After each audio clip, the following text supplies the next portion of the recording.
First time जब आपसे ये एनर्जी कनेक्ट हुई थी, आपका रिएक्शन कैसा था? वो एनर्जी आपको खींचती है अपनी तरफ। आप में माता रानी आते हैं, तो फर्स्ट ऑफ ऑल तो मैं ये जानना चाहूंगा आप में कौन सी माता आती हैं? मैं माता विंध्यवासिनी की उपासिका हूँ। आज के इस पूरे पॉडकास्ट में हमारे सवालों का जवाब कौन दे रहे हैं? माता विंध्यवासिनी दे रही हैं या विंध्या दीदी दे रही हैं? आप पूछते जाइए, आपको क्लियर हो जाएगा आगे ओके। कि माता दे रही हैं या रीवा गांधी दे रही है। कि आपने माता विंध्यवासिनी को मतलब देखा भी है थोड़ा सा, तो मतलब उनकी जो छवि को आप डिस्क्राइब कर सकते हो, मतलब कैसे दिखते हैं वो? जैसे कि एक राजरानी महिला कई बार दिखती हैं कि उन्होंने सोने का मुकुट पहना हुआ है, लाल वस्त्र पहने हुए हैं। एंड वो आपसे कनेक्ट कैसे करते हैं, मतलब एनर्जी जो वो भी है? मंत्रों के द्वारा। तो माता रानी आपसे 24 आवर्स कनेक्ट रहते हैं या कुछ स्पेशल आवर्स ही होते हैं? देखिए, जब हम ध्यान करते हैं तब तो कनेक्टिविटी बढ़ी जाती है। तो मैम बेसिकली आपका मतलब जैसे माता रानी से बॉन्ड कैसा है, मतलब लाइक एज एक फ्रेंड वाला जोन होता है? सब तरह का है, फ्रेंड वाला भी है। ओके। तो माता रानी फ्यूचर देख सकते हैं? हाँ, माता रानी मैंने आपको बताया ना, 2 एग्जांपल दिए ना फ्यूचर के, एक्सीडेंट वाला, चोरी का। जो लोग ये पॉडकास्ट भी देख रहे हैं ना, उनका सवाल सिर्फ एक है कि अगर माता रानी फ्यूचर देख सकते हैं तो उस फ्यूचर को देख के वो गरीब लोगों की मदद क्यों नहीं कर सकती हैं, या जो सैनिक लोग हमारे मरते हैं उनको क्यों नहीं बचा सकती हैं, या फिर लाइक देश में जो भी ऐसी बड़ी बड़ी घटनाएं होती हैं उनको क्यों नहीं रोक सकती हैं? ये देखिए, एक तो प्रकृति, प्रारब्ध, हमारे कर्म, जैसे हम मनुष्य, पशु, पक्षी सब कुछ अपना कार्य कर रहे हैं, वैसे प्रकृति भी अपना काम कर रही है। या XYZ किसी भी तीर्थ स्थल पे लाइक भक्तगण जा रहे हैं तो वो गिर के मर जाते हैं, तो उस टाइम पे तो माता को पता होता है कि वो निर्दोष हैं और सिर्फ मेरी पूजा पाठ करने ही आ रहे हैं, फिर भी माता रानी उनको पता कि निर्दोष है? कि आपके लिए चमत्कार क्या है? फिर हमारी मनोकामनाएं पूर्ण हो जाना चमत्कार है। आप चमत्कारी हैं? माता तो है। ये जवाब किसने दिया है? माता की तरफ से मैंने ये जवाब दिया है कि माता तो है चमत्कारी। माता रानी के आई थिंक एक मंदिर के अंदर एक लड़की के साथ में गलत काम हुआ, मंदिर के अंदर ही। तो मतलब ये एनर्जीज हैं तो इतना तो लाइक किसी की हेल्प कर ही सकती हैं कि अगर मंदिर के अंदर ही वो गलत चीजें किसी लड़की के साथ में हो रही है तो वो क्यों नहीं बचा सकती हैं? ये सवाल मेरा पर्सनली माता रानी से ही है। आप एक बात सोचिए, आपको लगता है कि मंदिरों में पॉजिटिविटी बची है? इल्यूमिनाटी। तो बेसिकली ये क्या है और मतलब कहाँ से स्टार्ट हुई, कहाँ से क्रिएट हुई और इसका कॉन्सेप्ट क्या है काम करने का? जो हम सनातनी हैं उनके लिए तो ये नेगेटिव एनर्जी है, क्योंकि मेरे पास एक केस ऐसा आ चुका है। हमने आपके बारे में देखा हुआ है कि सोशल मीडियाज वगैरह पे कि आप है ना किसी भी लोकेशन को या एड्रेस को देख के उस चीज़ को एनालाइज कर लेते हो कि उस एरिया में या कोई एनर्जी है या वहाँ पे रहने वाले लोगों में कोई प्रॉब्लम वगैरह है। तो मतलब आप ये चीज़ें कैसे करते हो उस एरिया को एनालाइज करके? तो हम उस मंत्र का जाप करके उन देवी देवताओं को, उन शक्तियों को उस स्थान पे भेजते हैं। अपने बारे में कुछ पूछना चाहूँ कि मेरी लाइफ आगे क्या होगी? खमागणी जयपुर, मैं हूं अमन राजपूत और स्वागत है आपका जयपुर जंक्शन पॉडकास्ट के एक और नए एपिसोड में। हम सबको पता है कि इस यूनिवर्स में 2 टाइप की एनर्जीज पाई जाती हैं, एक पॉजिटिव एनर्जी और दूसरा नेगेटिव एनर्जी। जो नेगेटिव एनर्जी है उनका काम सिर्फ हमको डिस्टर्ब करना होता है, हमारी लाइफ में प्रॉब्लम क्रिएट करना होता है। इनफैक्ट हमारी लाइफ में ही नहीं, हमसे जुड़े जो भी लोग हैं, चाहे वो हमारी फैमिली हो या जो भी हमारे लाइक चाहने वाले हैं, जो भी हमारे साथ में रहते हैं, उन सबको वो प्रॉब्लम में डालती हैं। और जो पॉजिटिव एनर्जी होती हैं उनका काम इन सब के पूरा उल्टा होता है। लाइक उनका जो काम होता है वो हमको प्रोटेक्ट करना होता है। हमारी लाइफ में जो भी लाइक प्रॉब्लम्स क्रिएट होती हैं, उन प्रॉब्लम्स को दूर करने का जो काम करती हैं वो करती हैं पॉजिटिव एनर्जीज़।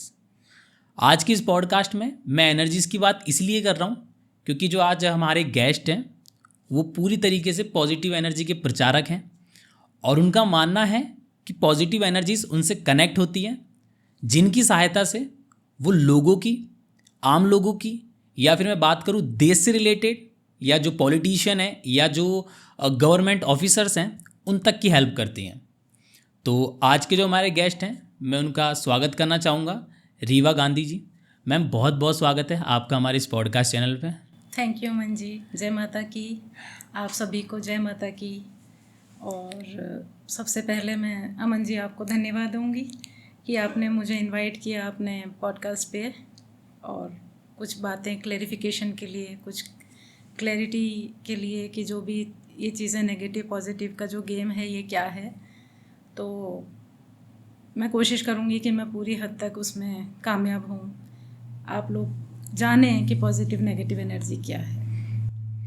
बेसिकली मैम जब भी हम एनर्जीज़ की बात करते हैं ना, या जिन भी लोगों का मैंने आज से पहले पॉडकास्ट लिया है, तो उनकी लाइफ में कुछ ना कुछ चीज़ें हैं लाइक वो जब भी बताते हैं कि उनसे पॉजिटिव एनर्जीज़ कनेक्ट जब हुई थी तो उनकी जो नॉर्मल लाइफ थी या जो चाइल्डहुड लाइफ थी ना, वो थोड़ी सी अलग थी, या हम लोगों से तो अलग ही थे बिल्कुल।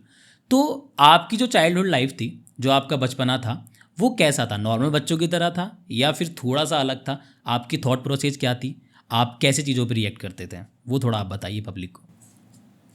मैं तो बचपन में देखिए करीब 9-10 साल की उम्र तक मैं अपने दादी दादा के पास रही और उन्होंने मुझे पाला और बहुत शरारती थी। मुझे कहीं ऐसा नहीं लगा कि कुछ देवी देवताओं जैसी चीज़ या कुछ पॉजिटिव नेगेटिव एनर्जी जैसी चीज़ मेरे साथ थी। लेकिन मेरे जीवन पे मैं मानती हूँ कि मेरी दादी का बहुत ज़्यादा असर पड़ा है और हमारा जो सराउंडिंग्स थे, जो हम घर वाले जो पूजा पाठ करते थे हमारे, उन सब चीज़ों का बहुत असर पड़ा मेरे ऊपर। और क्योंकि हर त्यौहार हम बहुत अच्छे से मनाते थे, हवन पूजा वगैरह भी करते थे। डेली मैं देखती थी कि हमारे घर के बड़े बुजुर्ग, स्पेशली जो लेडीज़ हैं, वो एक उन्होंने अपना पूजा घर बनाया हुआ है और उसमें वो पूजा पाठ डेली करती हैं, रोज़ करती हैं। 30 त्यौहार आते हैं उनको बहुत अच्छी तरह से मनाती हैं। नवरात्रे जो आते हैं उनको भी बहुत अच्छी तरह से वो मनाती थी। मैं भी उनके साथ में मंदिर जाया करती थी। तो इस तरह से उस एनर्जी से तो मैं समझ लीजिए कि पूजा पाठ से तो मैं शुरू से ही कनेक्ट हो चुकी थी।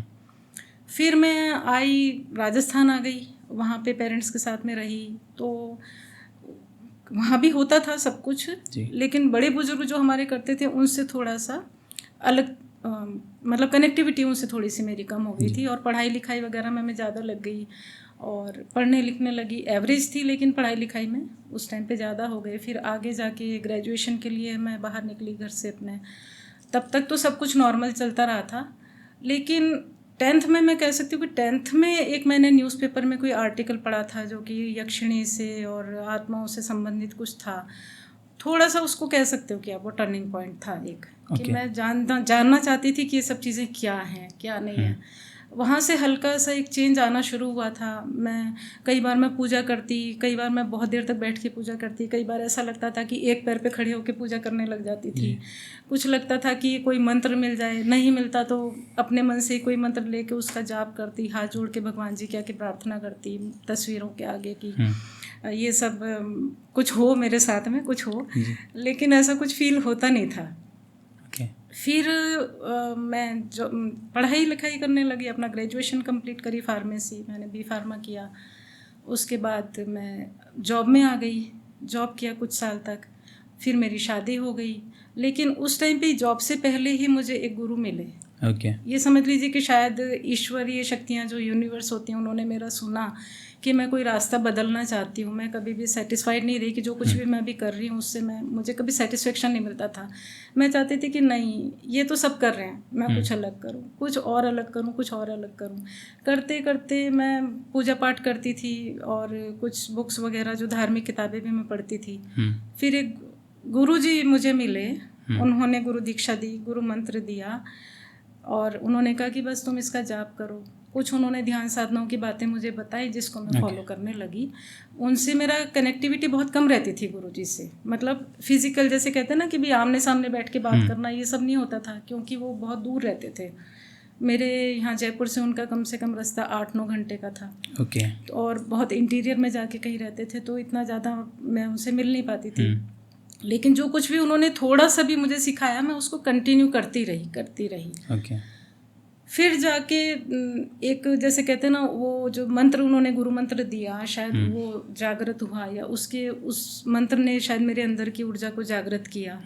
और कुछ ऐसा होने लगा कि बस मुझे लगता था कि अब मुझे कुछ मिलना चाहिए, मुझे परमात्मा मिलने चाहिए, मुझे एक पॉजिटिव एनर्जी, भगवान मिलने चाहिए। जैसे उस मंत्र ने कुछ अंदर से ऐसा असर करना शुरू करा कि ऐसा लगता था कि कोई ऊर्जा ऐसी जागृत हो रही है जो मुझे इस भौतिक संसार से तो डिस्कनेक्ट करती चली जा रही है, अलग करती चली जा रही है, और मुझे किसी और चीज़ से वो जोड़ रही है। तो जैसे आपने एक गाना सुना होगा कि जिसको खुदा मिले, उसको खुदा मिले, जिसे है खुदा की तलाश, मुझको बस एक झलक मेरे यार की मिले। तो इस तरह से मेरे साथ होने लग गया था कि नहीं, मुझे मेरे इष्ट मिल जाए, इष्ट मिल जाए। बस उसी तलाश में करते करते और मैं माँ विंध्यवासिनी तक पहुँची। फिर मुझे एक गुरु मिले जिन्होंने मुझे ध्यान साधनाएं वगैरह करना सिखाया, और फिर मैं आगे बढ़ती चली गई। ये मेरे साथ हुआ। उससे पहले कुछ मैं ज्योतिषी ज्ञान थोड़ा बहुत जो था उसके आधार पे मैं जन्म पत्रियाँ भी देख लेती थी। लेकिन वो जो कुछ भी मैं प्रिडिक्शन देती थी वो सच हो जाते थे। कैसे हो जाते थे मुझे नहीं पता, क्योंकि नॉलेज इतनी ज़्यादा तो नहीं थी, लेकिन फिर भी काफ़ी हद तक थी। और ये इसको ये कह दीजिए कि कोई दैवीय शक्ति मेरे साथ जुड़ी हुई थी, जो कि जो कुछ मैं बोलती वो हो जाता था जी। ये जो मैंने आपको बताया ये सब मेरे साथ हुआ। फिर मैं अपना ध्यान साधनाओं से दैवीय शक्तियों से और भी जो देवी देवताओं की मैंने जो साधनाएं करी हैं उससे मैं बस जुड़ती चली गई, आगे बढ़ती चली गई। और ऐसा लगता था कि एक साधना पूरी हुई, फिर लगता था कि नहीं अब मैं दूसरी करूँगी, फिर दूसरी पूरी हुई तो लगता था कि नहीं यहाँ नहीं रुकना है, और कुछ करूँ और कुछ करूँ, क्योंकि इस एनर्जी को आप कब तक रोकोगे ना। जब आ गई आपके साथ में जुड़ गई है तो ये होता है कि फिर तो जो है ना लोगों ने एक साधना करी और उसको वहाँ तक बस सीमित कर दिया।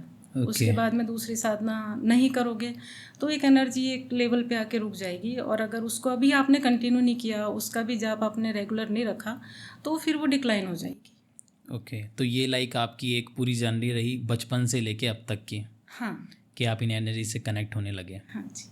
ओके, अच्छा, बेसिकली मैम आपने अपनी पूरी जर्नी के बारे में बता दिया, लेकिन मेरा एक सवाल है कि फर्स्ट टाइम जब आपसे ये एनर्जी कनेक्ट हुई थी तो आपका रिएक्शन कैसा था? मतलब लाइक आपकी बॉडी लैंग्वेज क्या रही होगी उस टाइम पे, आपके माइंड का थॉट प्रोसेस क्या रहा होगा जब आपने पहली बार किसी एनर्जी से कनेक्ट किया था? देखिए, पहली बार मैं आपको सबसे पहले आप ये जानना चाह रहे हैं कि ध्यान जब घटित होता है तो क्या होता है, जो मैं थोड़ा समझ पा रही हूँ आपकी बात। ध्यान जब घटित होता है उसमें बहुत सारी चीज़ें होती हैं कि एक तो सबसे बड़ी बात ये होती है कि आप ऑलमोस्ट अपना जो है ना एक आपा खो देते हो एक तरह से। आप अपने आप में नहीं रहते, अपने वश में नहीं रहते हो, क्योंकि वो एनर्जी आपको खींचती है अपनी तरफ। तो वो आप क्या चाहने लगते हो कि बस मैं कुछ करूं, मैं ध्यान साधनाओं में जुट जाऊं, मैं सब कुछ छोड़ के मैं ध्यान साधनाओं में जुट जाऊं। लेकिन 24 घंटे तो आप ध्यान साधना नहीं कर सकते। उसके लिए आपको निरंतर एक क्या कहते हैं कंसिस्टेंसी मेंटेन करके रखनी पड़ती है कि आपने एक नियत आसन, नियत स्थान और नियत समय आपने एक कर लिया कि आपको रात को 10 बजे बैठना है अपनी ध्यान साधनाओं के लिए, तो आप बैठिए। कई लोग होते हैं ध्यान साधना त्राटक से शुरू करते हैं कि आपने अपने आगे एक प्रकाश का कोई मतलब सोर्स रख लिया, एक लाइट सोर्स रख लिया, या आपने एक कोई भगवान की फ़ोटो रख ली, या आपने गुरु की फ़ोटो रख ली, उस पर वो त्राटक करते चले जाते हैं। और वो एक दिन का प्रोसेस नहीं होता है, वो काफ़ी लंबा प्रोसेस होता है।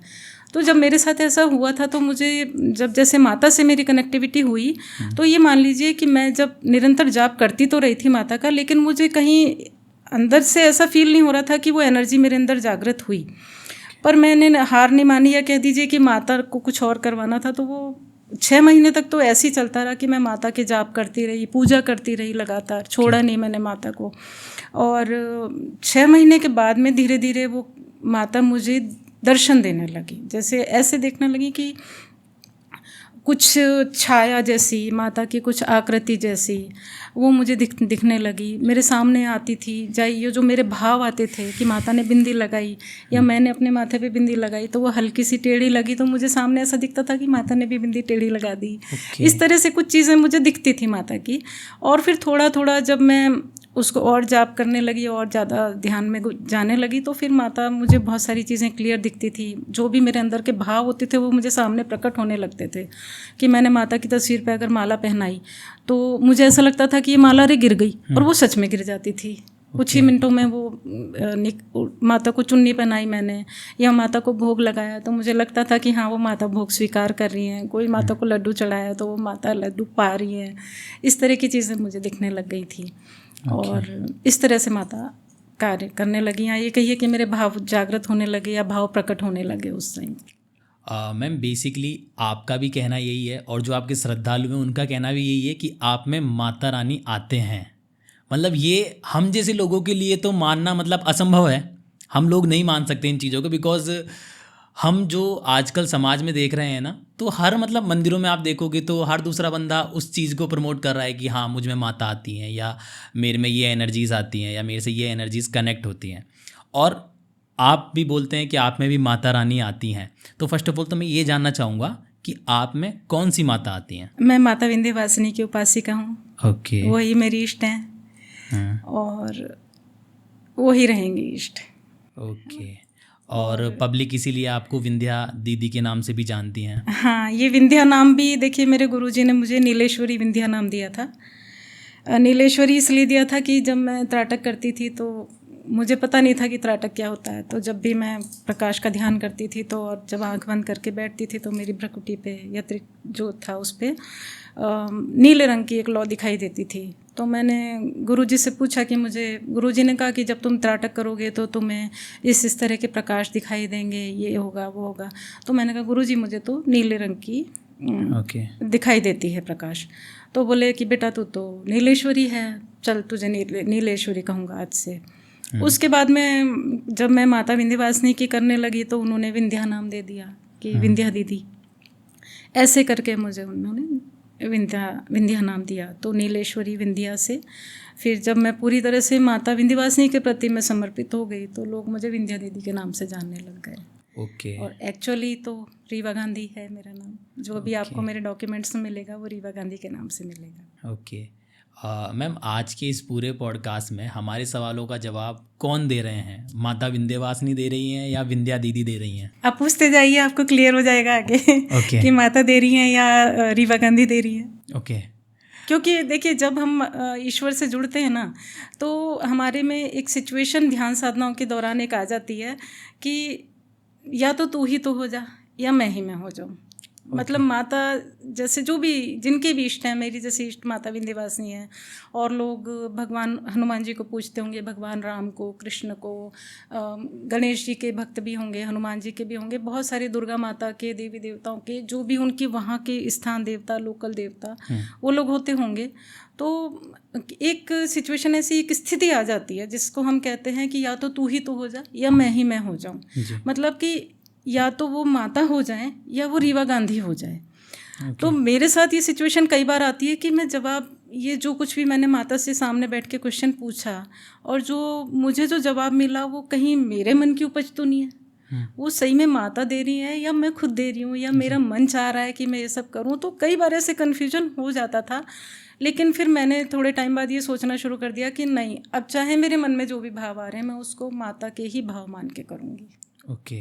तो मैम बेसिकली जो व्यूअर्स हैं उनको भी आप थोड़ा सा ब्रीफ में बताएं कि माँ विंध्यवासिनी कौन है, उनका स्वरूप क्या है, मतलब कैसे उनकी लाइक स्टार्टिंग चीज़ें कहाँ से हुई। लाइक होता है ना कि हम सब माता के बारे में पता है, जैसे शिव जी के बारे में बात करें हम या रामायण के प्रभु श्री राम की बात करें तो हमको पता है कि कहाँ कहाँ से उनकी चीज़ें स्टार्ट हुई है। तो माता विंध्यवासिनी कौन है? माता विंध्यवासिनी का धाम विंध्याचल धाम जो कि मिर्ज़ापुर में है, उत्तर प्रदेश के मिर्ज़ापुर में। ये प्रयागराज और बनारस के बीच में एक शहर आता है मिर्ज़ापुर। वहाँ से करीब 8 से 9 किलोमीटर अलग जाएंगे रोड पे तो वो मिर्ज़ापुर, ये विंध्याचल धाम के लिए रोड जाती है। तो वहाँ पे माता विंध्यवासिनी का धाम है। और बहुत मान्यता है वहाँ की, बहुत मान्यता है। बहुत लोग, लाखों लोग वहाँ जाते हैं और जो मानते हैं वो उनको मानते हैं, वो फिर किसी और को नहीं मानते क्योंकि उनको इतना दृढ़ विश्वास हो जाता है। देखिए ये सबका अपने साथ है, जो भी जिन देवताओं को मानते हैं उनके प्रति वो समर्पित हो जाते हैं। तो वो धाम है। और विंध्यवासिनी का जो मैं बात करूँगी तो आपने भगवान कृष्ण के बारे में सुना है कि उनका जन्म किस तरह से हुआ और वो नंद बाबा के पास किस तरह से पहुँचे। उनके पिता वासुदेव उनको लेके और वहाँ गए नंद बाबा के पास में। वहाँ पे एक कन्या ने जन्म लिया था, उस कन्या को वो वापस लेके आए जेल में और देवकी माता ने उनको अपने साथ रखा। फिर अगले दिन जब सुबह वो कंस आए, उन्होंने कहा कहाँ है बालक, तो कि ये तो बालिका है। तो बालिका को जन्म दिया है तो उन्होंने कहा कि कोई बात नहीं, बालिका भी है तो भी मेरी दुश्मन है, 8वां है तुम्हारे ये जो भी पुत्र पुत्री 8वें संतान के रूप में इसने जन्म लिया है। तो जैसे ही वो पत्थर पे पटकने लगा कंस, वो योग माया उड़ के आकाश में चली गई। वहाँ पे एक आकाशवाणी हुई कि जिसे तू मारने लगा है, जिसको तू मारना चाह रहा है वो तो जन्म ले चुका है, वो नंद बाबा के नंदगांव में है, लेकिन मैं तो कुछ और हूँ, तो इसलिए तेरा तो मरण निश्चित है, तो तू मरेगा। फिर वो योग माया ये वहाँ से चली गई विंध्याचल पर्वत पे। वहाँ पे एक तपस्वी थे जो साधना करते थे, साधु थे, उनको वो घूमते हुए वो माता की मूर्ति मिली। उन्होंने उस मूर्ति को लिया और प्रतिष्ठित कर दिया। जब उसकी स्थापना कर दी मूर्ति की, तो वो तो अपना मंदिर बनाने में लग गए थे। वहाँ पे गांववासी भी देखते थे कि ये जो साधु है ये क्या कर रहा है, बार बार ये क्यों मंदिर बना रहा है। लेकिन जब वो साधु मंदिर बनाने लगे तो गांव वालों ने भी उनको कोऑपरेट किया, सहयोग किया उनको कि चलो हम भी आपके लिए काम करते हैं। इस प्रकार उन्होंने माता विंध्यवासिनी के मंदिर की स्थापना की। ओके। तो माता विंध्यवासिनी बेसिकली ये भगवान कृष्ण की बहन है। योग माया है, क्योंकि देखिए हर युग में माताओं ने और देवी शक्तियों ने हर अवतार लिए हैं। तो माता विंध्यवासिनी ने भी उस रूप में अवतार लिया है, चूँकि वो है दुर्गा का रूप। वन दुर्गा उनको कहते हैं। माता विंध्यवासिनी है, दुर्गा का रूप ही है वो, क्योंकि उन्होंने दुष्टों को मारने के लिए हर तरह से अलग अलग अवतार लिए हैं। महिषासुर मर्दिनी भी कह सकते हैं, दुर्गा भी कह सकते हैं उनको, चंडिका वगैरह, मतलब सती वगैरह जो कुछ भी है, माता पार्वती का रूप भी है, दुर्गा का भी है। तो माँ विंध्यवासिनी भी दुर्गा का ही रूप है। ओके। और लेकिन उनको ये कहा जाता है कि वो कृष्ण की बहन भी हैं। ओके। एंड मैम, जब भी जैसे माता विंध्यवासिनी जब आपसे कनेक्ट करती हैं तो लाइक आपको कैसा फील होता है उस टाइम पे? लाइक आपकी बॉडी में आपको कैसा फील होता है उस टाइम पे? शुरू में जब कनेक्ट होती थी तो मुझे वो दिखाई देती थी, उनके भाव दिखाई देते थे। जब मैं उनके सामने बैठती थी, उनका ध्यान करती थी, तो एक स्वरूप मेरे सामने उभरता था कि माता आ रही हैं। अब जब मैं ध्यान करती हूँ तो मुझे उनके हल्का सा ऐसा लगता है कि वो मुझसे बात कर रही हैं, आवाज़ सुनाई भी दे रही है उनकी, और मन में भाव भी आते हैं कुछ हल्का सा, जैसे कि चारों तरफ का चीज़ मुझे कुछ भी ध्यान नहीं रहता कि मेरे आसपास क्या है, लेकिन बस उन्हीं में खो जाती हूँ। एक हल्की सी कोई प्रकाश की किरण भी आती है कई बार बहुत सारी चीज़ें छाया रूप में दिखती हैं। और जब माता, देखिए जो भी हमारे इष्ट होते हैं ना, वो साधक पे शक्तिपात जरूर करते हैं। ओके। जब साधक बहुत ज़्यादा परेशान हो जाता है साधक, तो वो शक्तिपात करते हैं। तो जब माता मुझे शक्तिपात करने के लिए आती हैं तो वो एक बहुत प्रकाशवान, एक जैसे माता दुर्गा का तेजस्वी रूप लेके वो आती हैं। ओके। अदरवाइज़ एक नॉर्मल महिला के रूप में ही मुझे दिखाई देती हैं, जैसे माता के रूप में। जैसे कहते हैं ना कि जाकी रही भावना जैसी, प्रभु मूरत देखी तिन तैसी। तो मैं जैसे भाव करती हूँ उसी भाव में वो प्रकट हो जाती है। ओके। तो बेसिकली मतलब आप बता रहे हैं कि आपने माता विंध्यवासिनी को मतलब देखा भी है थोड़ा सा, तो मतलब उनकी जो छवि को आप डिस्क्राइब कर सकते हो, मतलब कैसे दिखते हैं वो? जैसे कि एक राजरानी महिला कई बार दिखती हैं कि उन्होंने सोने का मुकुट पहना हुआ है, लाल वस्त्र pहने हुए हैं। कई बार ऐसा होता है कि जो वस्त्र मैंने पहने होते हैं उसमें ही वो मुझे दर्शन भी देती हैं। उन्हीं मैं सामने देखती हूँ कि ये तो मैंने पहने हुए हैं कपड़े, और यही माता ने भी पहने हुए हैं, ऐसा क्यों हो रहा है? अब देखिए जो साधक करते होंगे साधना, वो शायद मेरी बात को कोरिलेट कर सकते हैं कि मुझे ऐसा दिखता है कि जो मैंने पहना हुआ है वो माता ने पहना हुआ है। और एक माता दिखती हैं तो करीब एक महिला के रूप में मुझे दिखती हैं, जैसे हमारी माताएं होती हैं, बड़ी होती हैं माएँ, उस रूप में मुझे दिखती हैं। एक कई बार इंसानी सूरत जो होती है उसमें भी दिखती हैं।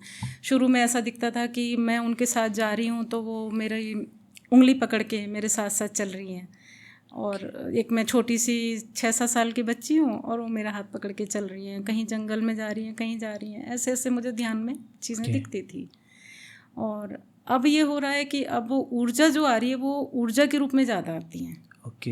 अब वो छवि के रूप में कम और ऊर्जा के रूप में ज़्यादा आती हैं। और जब आती हैं तो जब शक्तिपात करने आती हैं तो फिर उनका रूप ही विराट रूप होता है, वो एकदम जगदम्बा स्वरूप होती हैं। एंड वो आपसे कनेक्ट कैसे करते हैं, मतलब एनर्जी जो वो भी है? मंत्रों के द्वारा। ओके। देखिए प्रकृति को तो देवता संचालित करते हैं, है ना, और देवता मंत्र शक्ति से संचालित होते हैं। ओके। और जो साधक होता है वो जिस देवता का मंत्र का जाप करता है उस देवता के गुण उस साधक में आने लग जाते हैं। तो हमारे जो भी ईश्वरीय ऊर्जाएं होती हैं, दैवी शक्तियाँ या जो जिस भी तरह की शक्तियाँ, जो भी हम मंत्रों का जाप करते हैं तो वो शक्ति हमारे शरीर में एक स्थान बना लेती है अपना। जी। इसी प्रकार हो सकता है, जो मुझे लगता है कि एक मेरे अंदर भी माता ने या उस ऊर्जा ने एक स्थान बना लिया है। अब जब मैं जाप करूँगी तो वो ऊर्जा मेरे से कनेक्ट होगी। ओके।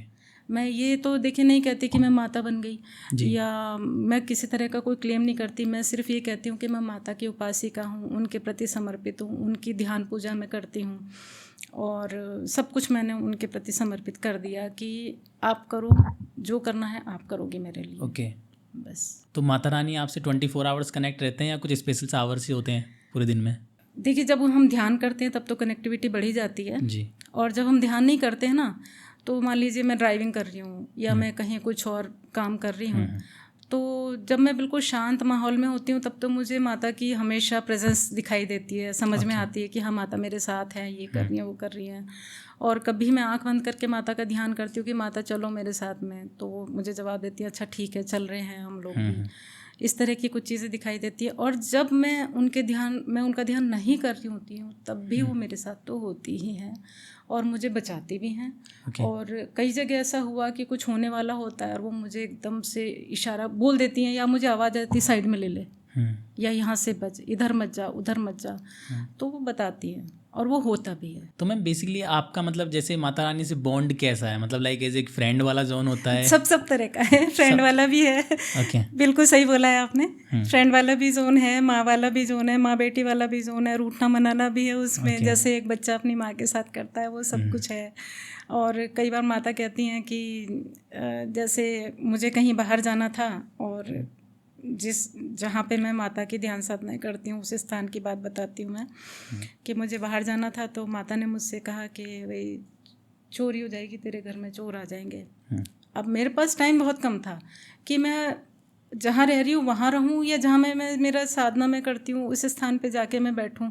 तो मैंने माता से कहा कि माता आप संभाल लेना, मैं तो अब मेरे पास इतना टाइम नहीं है कि मैं 14-15 किलोमीटर दूर जाऊँ और फिर वहाँ जाके 2-3 दिन रहूँ, संभालूँ। तो जो कुछ भी होता है वो आप संभालना।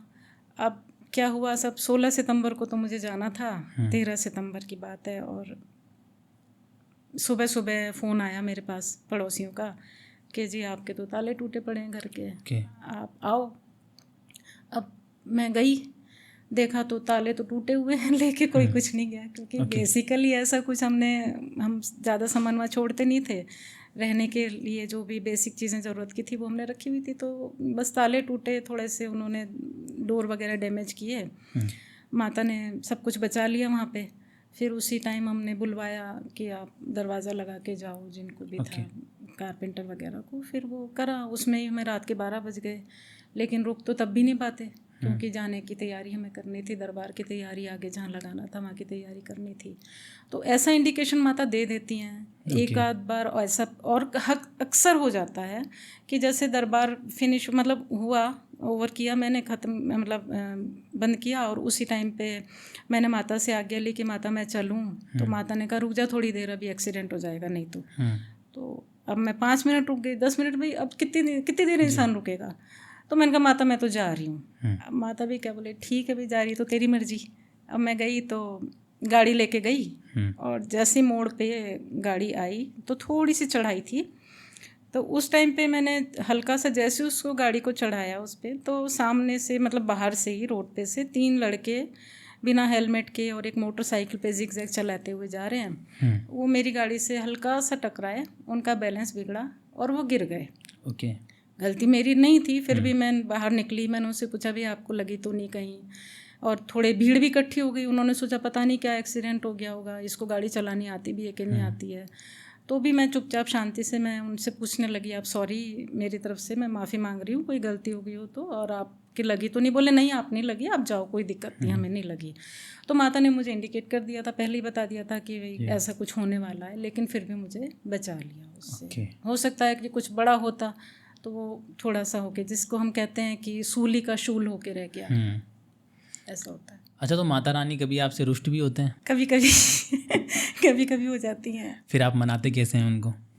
मैं उनको, देखिए जैसे बच्चा अपनी माँ को मनाता है मैं वैसे ही मनाती हूँ उनको। चाहे माता कैसे खुश होती है, बच्चा उनके सामने नाचता गाता रहे, उनको रूठी हैं तो मनाता रहे, तो मैं उस तरह से उनको मनाती भी हूँ। मुझे लगता है कि आज रूठ गई, और रूठी किस बात पे, एक्चुअली मुझे पता नहीं चलता कि वो किस बात पे रूठी हैं, थोड़ा सा आइडिया लग जाता है, तो मनाती हूँ उनको। ओके अच्छा मैम, बेसिकली है ना, जैसे कोई भी स्पेसिफाई, जैसे कोई तंत्र करते हैं तो हम उन्हें तांत्रिक बोलते हैं, तो हम आपको क्या बोल सकते हैं? तांत्रिक का तो एग्जैक्टली मुझे नहीं पता, कि क्योंकि मैं उस लाइन में नहीं गई। जी तंत्र तो अपने अंदर ही होते हैं, जी। है ना।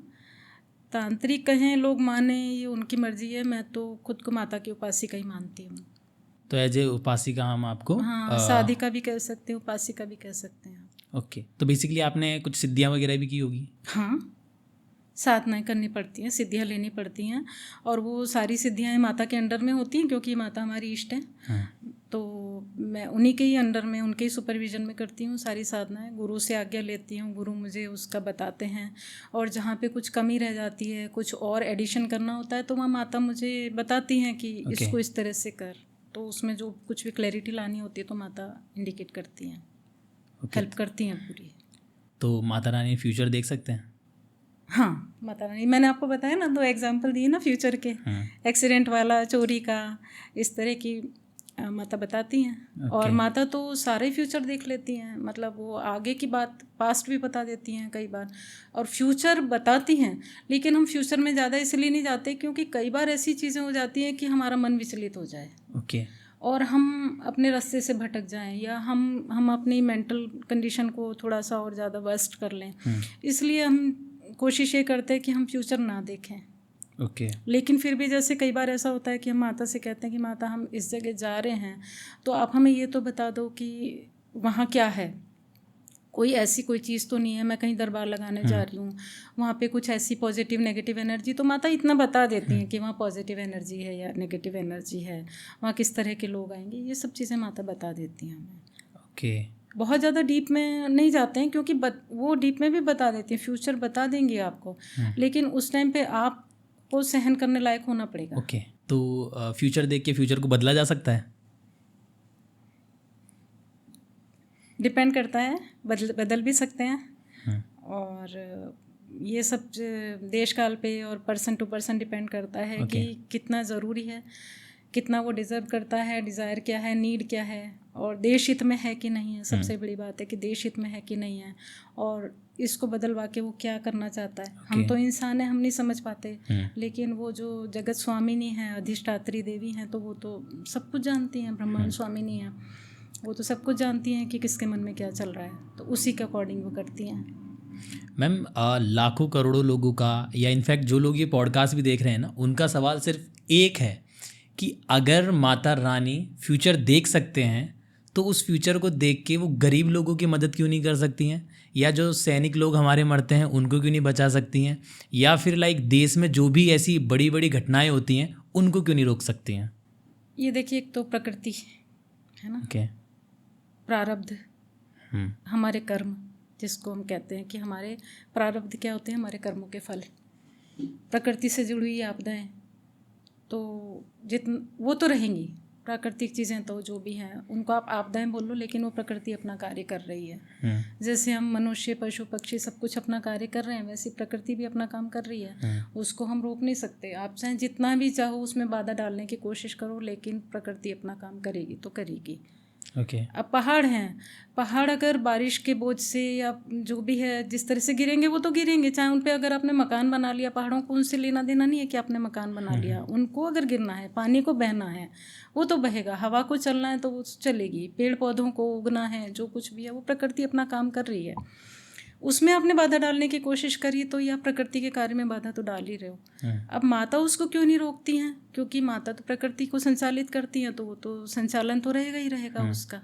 और रही बात गरीब अमीर की, तो अपने कर्मों पे भी डिपेंड करता है कि आपने कर्म कितने किए, जो कुछ भी आपको चाहिए उसको पाने के लिए आपने कितना कर्म किया है।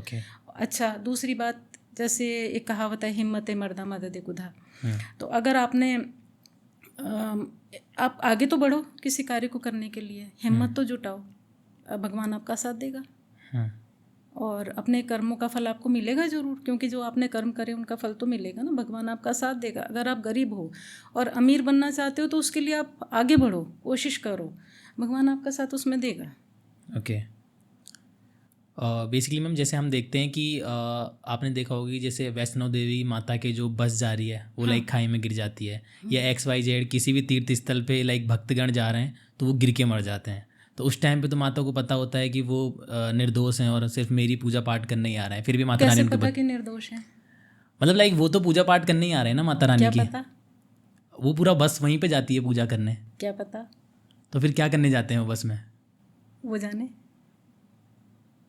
ओके दर्शन करने जा रहे हैं, जी दर्शन करने जा रहे हैं माता के। और देखिए, ये तो हम कहते हैं कि भक्त लोग हैं जो माता के दर्शन करने जा रहे हैं, जो वहाँ के रेजिडेंट हैं, जो परमानेंट रह रहे हैं।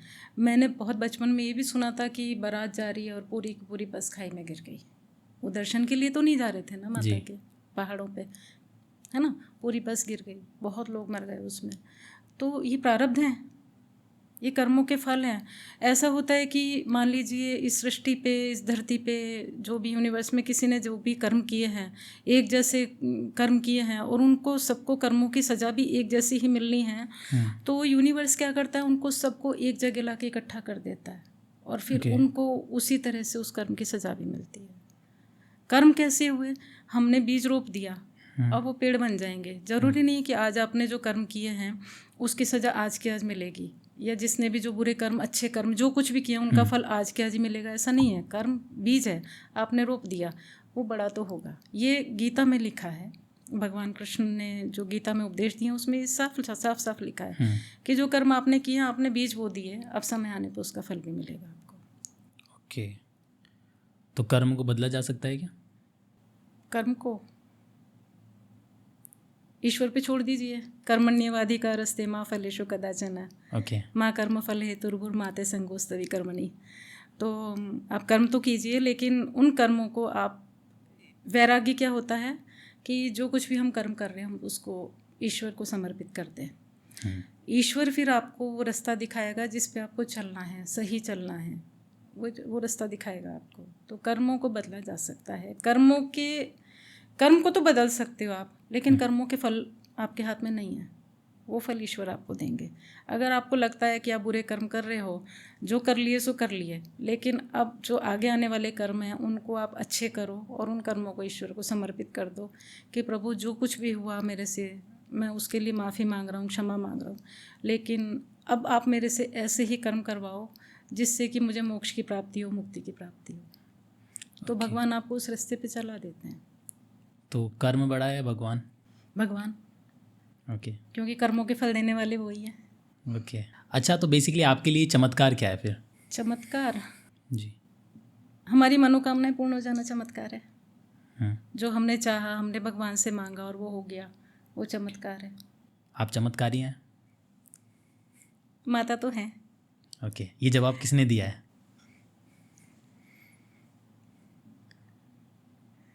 देखिए, मैंने आपसे कहा ना कि एक स्थिति ऐसी आ जाती है साधनाओं में कि या तो तू ही तू हो जाए या मैं ही मैं हो जाऊँ। मुझे माता पे पूरा भरोसा है, तो शायद माता की तरफ से मैंने ये जवाब दिया है कि माता तो हैं चमत्कारी। ओके।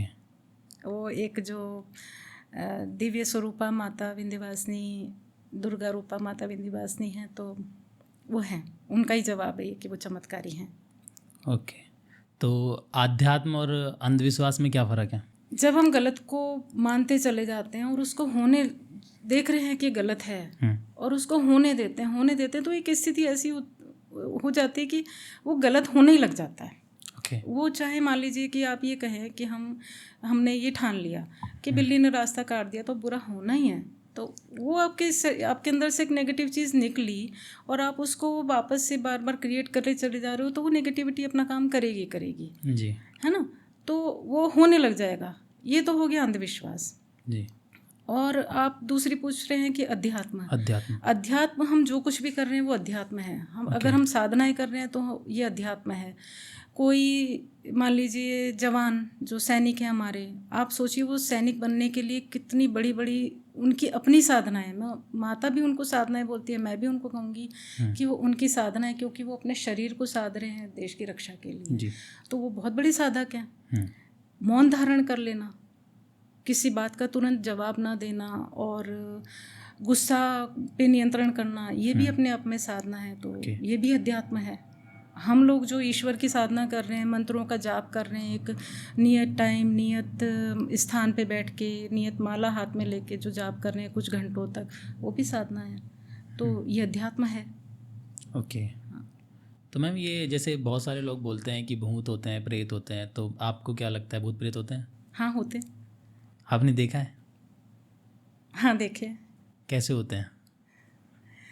वो उनका एक ये समझ लीजिए कि अभी मैंने जैसे कि बार बार आपको ये बात कह रही हूँ ना कि जाकी रही भावना जैसी प्रभु मूरत देखी तिन तैसी, बेसिकली तो वो भी नेगेटिव एनर्जी हैं, काली ऊर्जाएं हैं, लेकिन हमने उनका स्वरूप कैसा बना लिया कि उखड़े उखड़े से बाल और लंबे दांत, बाहर निकली हुई आँखें और बड़े बड़े नाखून, इस तरह से किसी का सिर नहीं है तो किसी का कुछ नहीं है।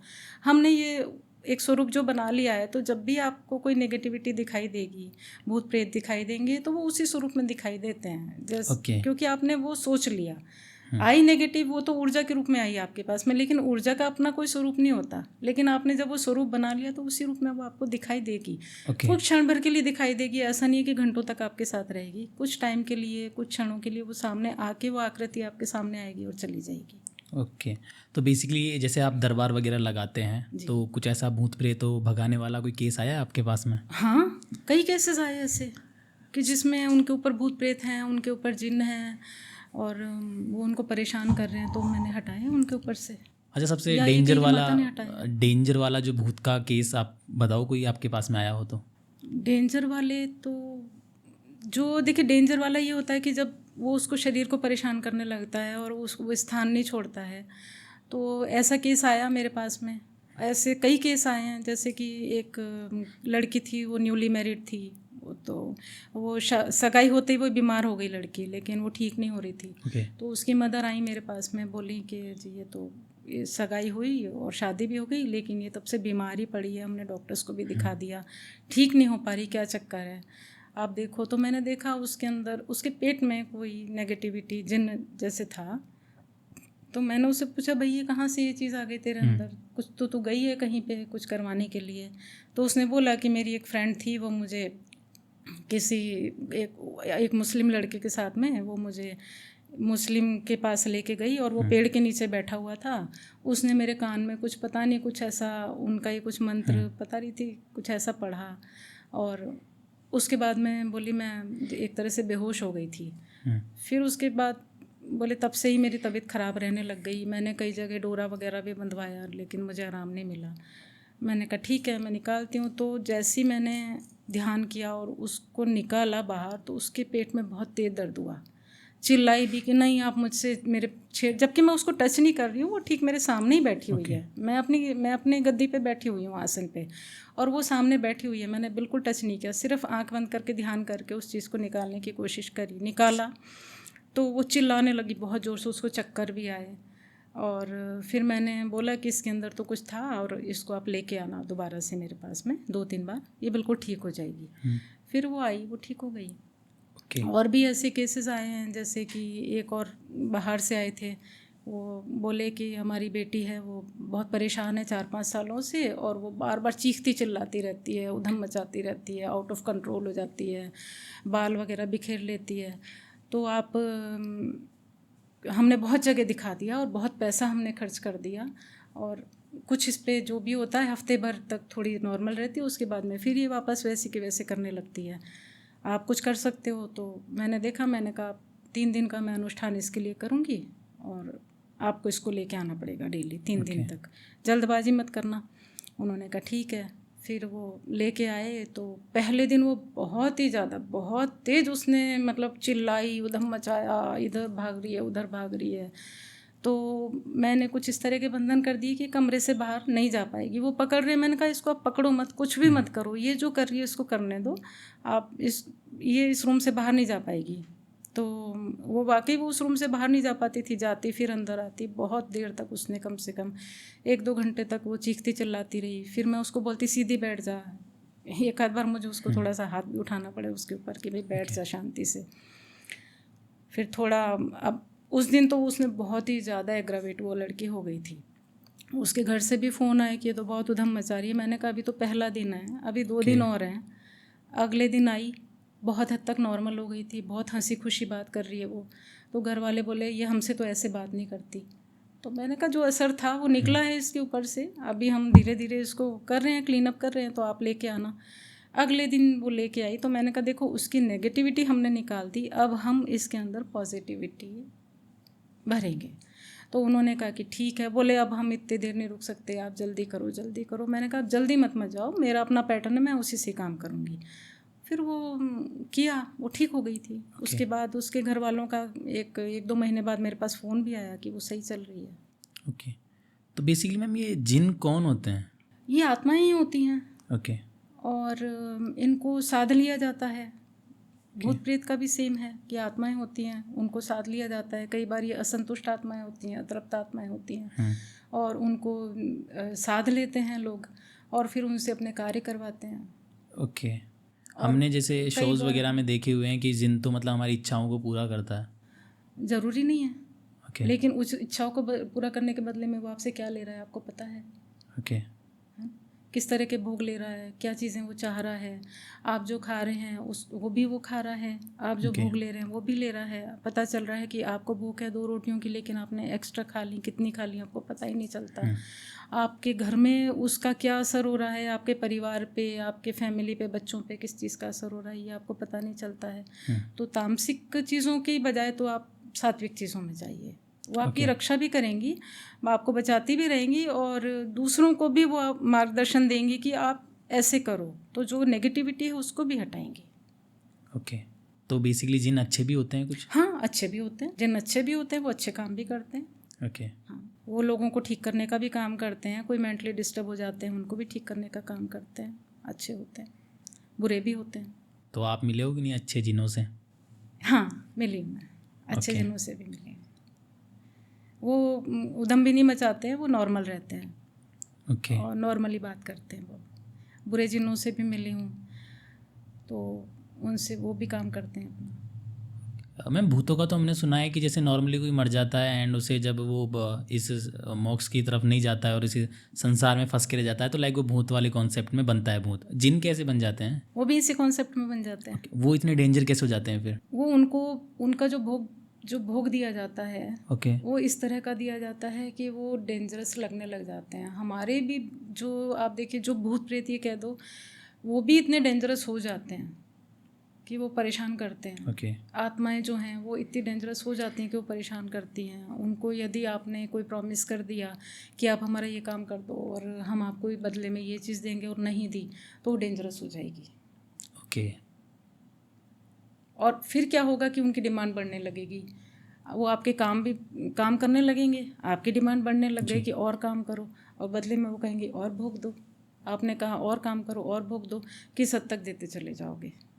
इससे अच्छा तो ये है कि आप शांति से बैठ के आप सात्विक साधनाएं करो, जाप करो, और अपनी एनर्जी को बढ़ाओ, इतनी बढ़ाओ कि ज़माने को मतलब आप एक्टिव कर सको। आपके अंदर अपनी इस पॉजिटिव एनर्जी को इतना ज़्यादा बढ़ाओ ध्यान साधनों के द्वारा कि नेगेटिविटी आपके ऊपर हावी होने की कोशिश करेगी।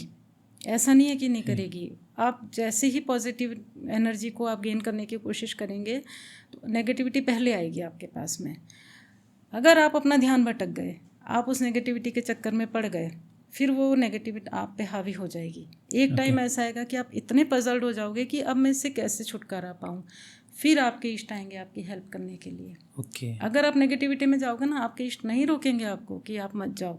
वो कहेंगे जाके देख लो, ट्राई कर लो। आप ट्राई कर लिए, लेकिन पता चला साल भर में आप इतने ज़्यादा परेशान हो गए, इतने ज़्यादा परेशान हो गए कि हे माता रानी, मैं तो दोबारा आपके चरणों में आऊँगी। फिर आप अपना शुरू करो। आप अपनी एनर्जी को, जो नेगेटिव थी एनर्जी, उसको आप हटाओ ध्यान साधनाओं से, अपने मंत्र जाप से, माता की याद कर कर के, उनकी पूजा पाठ कर कर के उसको बढ़ाओ। नेगेटिविटी निकल जाएगी आपके शरीर से। लेकिन फिर भी एक इसमें वार्निंग यही है कि आप उसमें दोबारा मत जाओ। अगर आपको लग रहा है कि कोई नेगेटिव एनर्जी माता का रूप धारण करके या आपके इष्ट का रूप धारण करके आपके पास आ रही है, तो माता के लक्षण और उस नेगेटिविटी के लक्षण बहुत कुछ सेम होंगे, फिर भी उसमें एक कुछ ना कुछ फ़र्क आपको दिखाई दे जाएगा कि नहीं, मेरी माता तो ऐसे काम नहीं करती हैं, इस तरह से बात नहीं करती हैं, उनकी एक्टिविटी ऐसी तो नहीं है जो ऐसी है। तो आपको पता चल जाएगा कि ये नेगेटिव एनर्जी है। आप उसको हटा दो, माता से कह दो कि हमें ये चीज़ नहीं चाहिए, फिर आप उनमें रम जाओ माता में। ये पॉजिटिव और नेगेटिविटी का खेल है। अच्छा, बेसिकली मैम जब भी हम भूत प्रेतों की बातें करते हैं ना, तो राजस्थान में एक बहुत ही प्रसिद्ध मंदिर है मेहंदीपुर बालाजी का मंदिर, और वहाँ जैसे ही अपन जाते भी हैं ना तो भूत प्रेत मतलब उनका एक अलग ही एरिया बना हुआ है, वहाँ पे वो उछलते कूदते रहते हैं वहाँ पे। एंड लोग बोलते हैं कि मेहंदीपुर बालाजी में ना भूतों वगैरह को मतलब दूर किया जाता है, शरीर से निकाला जाता है जो भी परेशान है इन चीज़ों से। आपने भी वहाँ पे विजिट किया है, तो क्या आपको लगा है कि वहाँ पे कोई ऐसी एनर्जी है जो भूत प्रेतों को भगाती है या कुछ ऐसी चीज़ें हैं? जय सिया राम, जय बजरंग बली। साक्षात मेहंदीपुर बालाजी हैं, बालाजी तो हैं, लेकिन बालाजी किसी ऊर्जा के रूप में तो काम करेंगे। तो सबसे पहले तो वहाँ पे ये देखिए कि वहाँ कोई ऐसा व्यक्ति है जो उस नेगेटिविटी को हटा सकता है, उन भूत प्रेतों को हटा सकता है क्या, ताकि बालाजी की एनर्जी उस व्यक्ति में आके अपना कार्य करे। और मैं भी गई हूँ वहाँ पे, मेहंदीपुर बालाजी में मैं गई हूँ, वहाँ पे मैंने दर्शन भी किए हैं और पूरे मंदिर में देखा। और वहाँ पे ये भी देखा कि लोग बाग झूम रहे हैं और लड़कियाँ भी हैं, कुछ जेंट्स कम थे लेकिन लेडीज़ लड़कियाँ वगैरह उसमें बच्चियाँ भी ज़्यादा मुझे दिखी। तो मैं वहाँ से आ गई, मैंने सोचा इन चीज़ों को तो मैं भी हटा सकती हूँ, ये क्या हो रहा है यहाँ पे, और ये जो भी है इसको लोग क्यों नहीं हटा रहे हैं वहाँ, जो भी क्या पता कोई सिद्ध व्यक्ति है कि नहीं है वहाँ, मुझे नहीं पता। और उन लोगों का कॉन्सेप्ट क्या है मुझे ये भी, मैं डीप में नहीं गई, लेकिन जब मैं बाहर आके बैठी और कुछ रेस्टोरेंट्स में और कुछ दुकानदार थे उन लोगों से मैंने बात करी कि यहाँ पे ये क्या हो रहा है और ये तो ठीक हो जानी चाहिए थी लड़कियाँ, कोई अगर ऐसा सिद्ध व्यक्ति है तो वो हटा सकता है तो इनको हटाना चाहिए। तो वो बोला कि मैडम ये तो मैं सालों से ऐसे ही देख रहा हूँ, आते हैं लोग बाग लड़कियों को इस तरह से डिस्टर्ब लड़कियों को लेके आते हैं तो वो परेशान होकर उनको वहीं छोड़ जाते हैं, फिर वो उनका एब्यूज़ जो भी हैरेसमेंट होता है वो होता रहता है लड़कियों का वहाँ पे, ठीक होती हैं या नहीं होती हैं बोले हमें नहीं पता। तो बड़ा सुन के ऐसा अजीब सा लगा कि ऐसा क्यों हो रहा है, कि आप ठीक करो उनको, जो भी वहाँ पे हैं सिद्ध पुरुष हैं, जो भी व्यक्ति हैं, साधु संत तपस्वी साधक जो भी हैं उनको ठीक करें और बजरंग बली उनकी सहायता करें और बालाजी उनकी सहायता करें और उनको ठीक करें जो भी वहाँ पे पीड़ित लोग आ रहे हैं। अच्छा, बेसिकली मैम अभी रिसेंट के अंदर एक है ना न्यूज़ बनी थी कि एक माता रानी के आई थिंक एक मंदिर के अंदर एक लड़की के साथ में गलत काम हुआ, मंदिर के अंदर ही। तो मतलब ये एनर्जीज़ हैं तो इतना तो लाइक किसी की हेल्प कर ही सकती हैं कि अगर मंदिर के अंदर ही वो गलत चीज़ें किसी लड़की के साथ में हो रही है तो वो क्यों नहीं बचा सकती हैं? ये सवाल मेरा पर्सनली माता रानी से ही है। अच्छा, ये कितनी पुरानी बात कर रहे हैं आप? ये आई थिंक इस बात को 1 महीना भी नहीं होगा और ऐसे बहुत सारे केस हुए हुए हैं। ये रिसेंट में सिर्फ मेरे को एक याद आया है कि मंदिर के अंदर ही एक लड़की के साथ में ये केस हुआ है। आप एक बात सोचिए, आपको लगता है कि मंदिरों में अब पॉजिटिविटी बची है? मंदिरों की भीड़ बताती है शायद, है ना, भीड़ तो बताती है, वो भीड़ वहाँ क्या करने जा रही है? भगवान को पूजने, रील बनाने, फ़ोटो खींचने, हम्म, है ना। उसमें से कितने लोग हैं जो सच्चे मन से भगवान को पूजने जा रहे हैं? जितने भी मंदिरों में मैं जाती हूँ वहाँ क्या होता है कि दर्शन आपको 10 सेकंड भी नहीं करने देंगे, धक्के दे के निकाल देते हैं, भगा देते हैं, जी जाओ जाओ जाओ। हज़ारों लोगों की भीड़ एट ए टाइम आती है और वहाँ पे बैरिकेडिंग है, वो जिग जैग चलते हैं लोग बाग, 100 मीटर के रास्ते को 1-2 घंटे में क्रॉस करके भगवान के सामने जाते हैं, दर्शन करते हैं और उनको वहाँ से तुरंत हटा दिया जाता है, धक्के मार के या जैसे भी है उनको हटा दिया जाता है। तो ऐसे में पॉजिटिव एनर्जी कहाँ से आएगी? ये जितने भी तीर्थ स्थान थे, शक्तिपीठ थे, ये तो साधकों के लिए थे, वहाँ जाके साधनाएँ करते थे लोग और तपस्याएँ करते थे। अब वहाँ पे वो कहाँ जगह रही कि जहाँ पे वो तपस्याएँ कर सकें बैठ के? जब तक तपस्याएँ नहीं करेंगे पॉजिटिव एनर्जी कहाँ से आएगी? और लोग बाग जब अपनी नेगेटिव एनर्जी वहाँ छोड़ते जाएंगे, भगवान हमें ठीक कर दो, जब तक वहाँ पे पॉजिटिव एनर्जी है तब तक लोगों के काम होते रहे, ठीक होते रहे। लेकिन जब वहाँ से अब कोई साधक बचा ही नहीं है, आप वहाँ साधना करने के लिए आपने जगह नहीं छोड़ी, किसी को आप स्थान देते नहीं हो बैठ के कि वो मंत्र का जाप कर सके, मालाओं का जाप कर सके, वो मंदिर से कम 2-4 किलोमीटर दूर जाके अगर साधना कर रहा है तो मंदिर की एनर्जी उस तक कहाँ तक पहुँचेगी? उस पर्टिकुलर जो साधक है वो अपनी साधना कब तक करता रहेगा? वो दूर ही जाके करेगा जी, है ना, वो मंदिरों में तो कर ही नहीं पा रहे हैं। वहाँ पे जाके जो भी पहले जो भी रिचुअल्स होते हैं कि आप भगवान को पुष्प अर्पित करो, भगवान के लिए जो षोडोपचार से उनकी पूजा पाठ करके उनकी आज्ञा लेके आओ, इतना को कहाँ हो पाता है? कोई साधक कर ही नहीं पाता इतना, तो फिर वो एनर्जी मिलेगी नहीं। नेगेटिविटी काम करेगी तो पॉजिटिविटी तो कहें या भगवान कहें, जो भगवान है, माताएं हैं और शिव शक्ति हैं, वो तो वहाँ से स्थान छोड़ते चले जा रहे हैं। ओके। तो ये काम तो होंगे फिर। तो इनफैक्ट अगर अभी अपन प्रेजेंट टाइम की बात करें तो क्या मंदिरों में भगवान अभी भी हैं? पॉजिटिव एनर्जी तो कम होती जा रही है, भगवान स्थान छोड़ते जा रहे हैं अब हर मंदिरों से। ओके। और अगर अपन को अभी इस समय भी भगवान की अगर पूजा पाठ करनी है तो हम क्या कर सकते हैं? उसके लिए बेस्ट ये है कि आप अपना ही एक स्थान बनाइए, वहाँ पे आप मंत्रों का जाप कीजिए, भगवान की देवी देवताओं की पूजा कीजिए, सच्चे मन से कीजिए और शाकाहारी बन के कीजिए। ओके। मांसाहारी नहीं, शाकाहारी बन के कीजिए। तो वो कनेक्टिविटी आपसे जुड़ती चली जाएगी। आप जहाँ पे नेगेटिविटी हो जिस घर में, या जो लोग ऐसे रहते हैं वो दिन रात झगड़ा करते हैं, उनका पूजा पाठ करना आपसे सहन नहीं हो रहा है, उस स्थान पर आप पूजा पाठ मत कीजिए। जब आपके अंदर नेगेटिव विचार आए तब भी आप पूजा पाठ मत कीजिए। थके हुए हों, बीमार हों, तो आप मन ही मन भगवान को याद कर सकते हैं, लेकिन उस टाइम आप पूजा पाठ मत कीजिए। जो हमारे पहले के जो पूर्वज थे ना, वो लाइक है ना माता को बलि दिया करते थे। हाँ जी। तो माता क्या बलि एक्सेप्ट करती है? बलि डिपेंड करता है किस कार्य के लिए दिया करते थे। देखिए, पहले जब सैनिक जाते थे, है ना, तो उनका कार्य था ऑब्वियसली मारकाट करना, तो उनको शक्ति उसी तरह से मिलती थी, तो वो बलि देते थे, तो वो बलि स्वीकार्य भी थी। अब आप किस लिए बलि दे रहे हैं ये डिपेंड करता है। हाँ, जैसे हम ऐसे बोलते हैं कि मेरा ये काम हो जाएगा तो मैं माता रानी को बलि चढ़ाऊँगा। आजकल प्रेजेंट टाइम में ये चीज़ें ज़्यादा चल रही हैं कि मेरा XYZ काम बन जाएगा तो मैं बलि दूंगा माता को। वो जिन जगहों पे ऐसी प्रथाएं हैं वहाँ तो वो देते हैं, और वहाँ पे भगवान माता स्वीकार भी करती हैं। जो बलि प्रधान देवी देवता हैं और जो शुरू से जो प्रथाएं चली आ रही हैं, तो वो तो हैं, वो तो वो स्वीकार करती हैं और करना भी पड़ता है। नहीं तो फिर वो एनर्जी आपका पीछा नहीं छोड़ती, क्योंकि आपने वो ट्रेंड ऐसा बना दिया, शुरू से ही आपने उस शक्ति को उसी रूप में वहाँ पे स्थापित किया है कि आप बलि दे के उसको स्थापित किया है, तो वो एनर्जी उसी तरह से वहाँ क्रिएट हो गई। तो वो तो अपनी जो उसका पैटर्न बन गया है बलि लेने का, वो तो बलि लेगी। रक्त देने का अगर आपने पैटर्न बना दिया तो वो तो लेगी, और उसी तरह से वो कार्य भी करेगी। फिर अब वो आपसे जुड़ गई है, आपके परिवार वालों से जुड़ गई है, तो वो आपको रिचुअल्स तो आपको निभाने ही पड़ेंगे। बट अब टाइम के साथ में ये चीज़ें कम होती जा रही हैं, हमें लग रहा है, लेकिन होता है। ओके। करने वाले करते हैं। मैम, एक है ना बहुत ज़्यादा डेंजर नेगेटिव एनर्जी है, और हमने सोशल मीडियाज़ पे भी उसके बारे में बहुत पढ़ा है, गूगल पे भी इनफैक्ट आप करोगे तो बहुत ज़्यादा चलती है, इल्यूमिनाटी। जी है। तो बेसिकली ये क्या है, और मतलब कहाँ से स्टार्ट हुई, कहाँ से क्रिएट हुई, और इसका कॉन्सेप्ट क्या है काम करने का? आपने क्वेश्चन ही बहुत उठाया है। ये एनर्जी तो है, देखिए, काम करती है, और नेगेटिव एनर्जी भी कह सकते हैं इसको, या जो इनके अनुयायी हैं उनके लिए ये पॉजिटिव भी हो सकती है।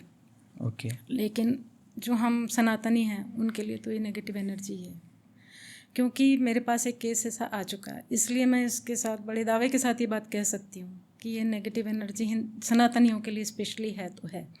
एक महिला थी मेरे पास आई, बोली कि दीदी मेरा तो, मैं जॉब करती थी उसमें, एक क्रिश्चियन मिशनरी स्कूल में मैं जॉब करती थी, और अचानक मेरा वो जॉब छूट गया।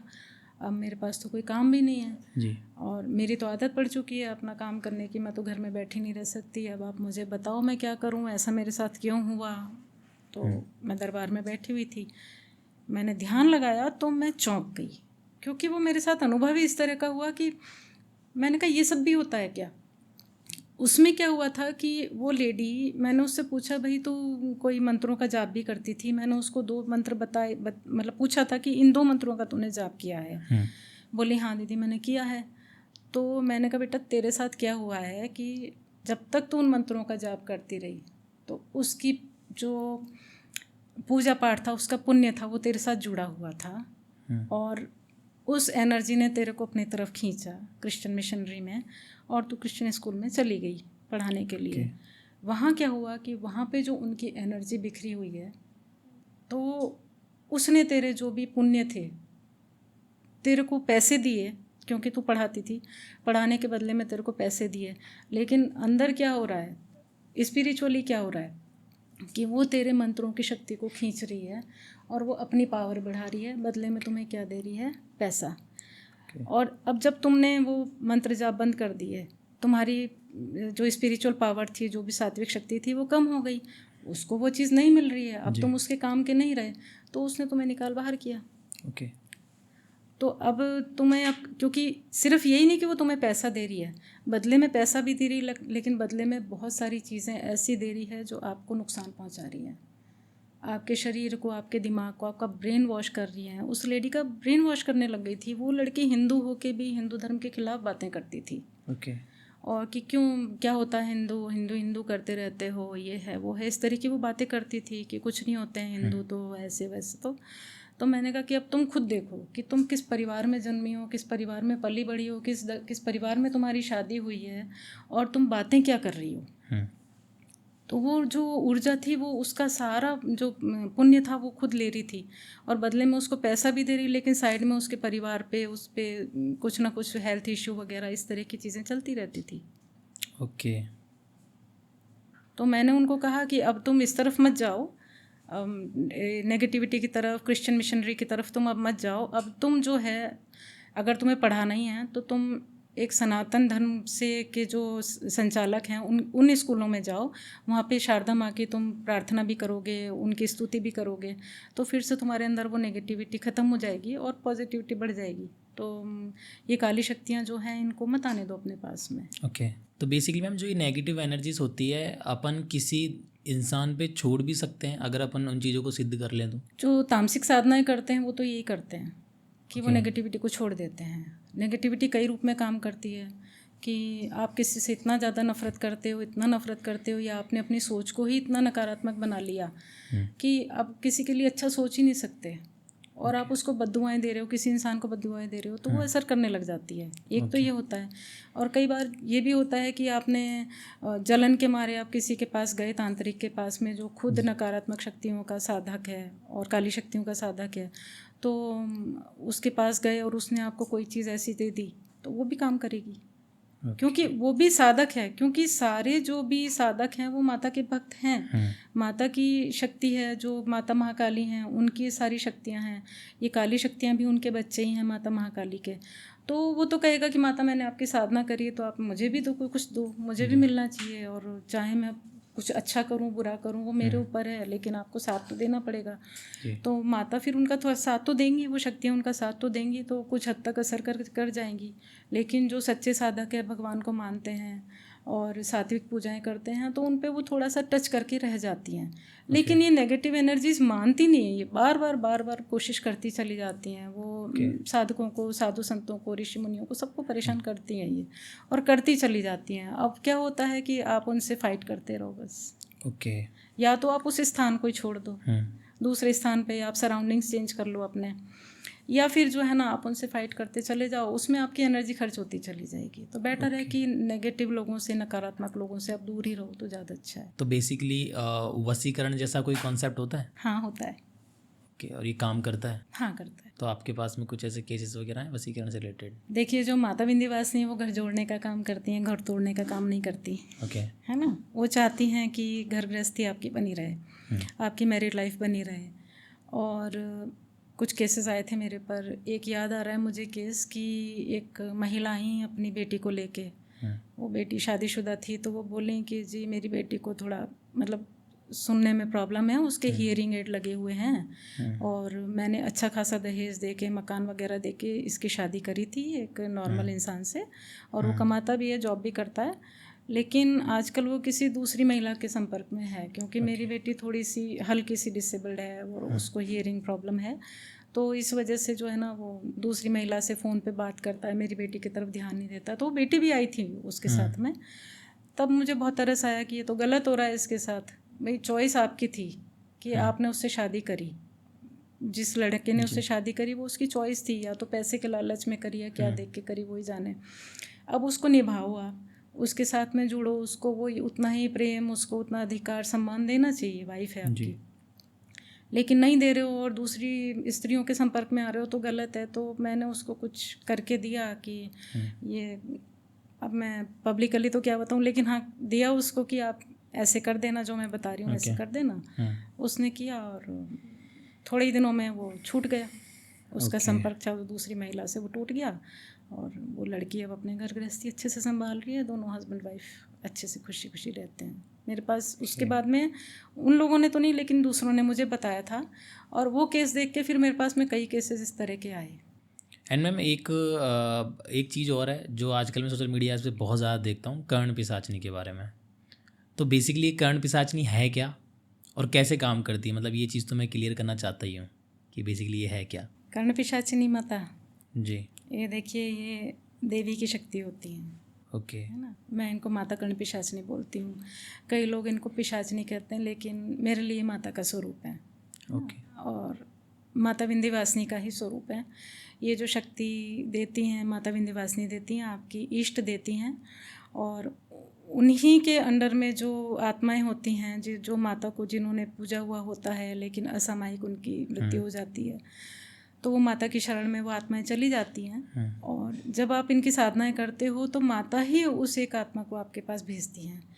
लेकिन इनका एक आने का, इनके सिद्ध होने का, इनका आपके शरीर में उतरने का, इस एनर्जी का एक पैटर्न होता है। हर जो भी साधनाएं आप करेंगे ना, जिस भी देवी देवता की, जिस ऊर्जा की, जिस शक्ति की आप साधना करेंगे, उसका आने का एक पैटर्न होता है, और वो पैटर्न ऑटोमेटिक चलता है, उसमें आप फेरबदल नहीं कर सकते।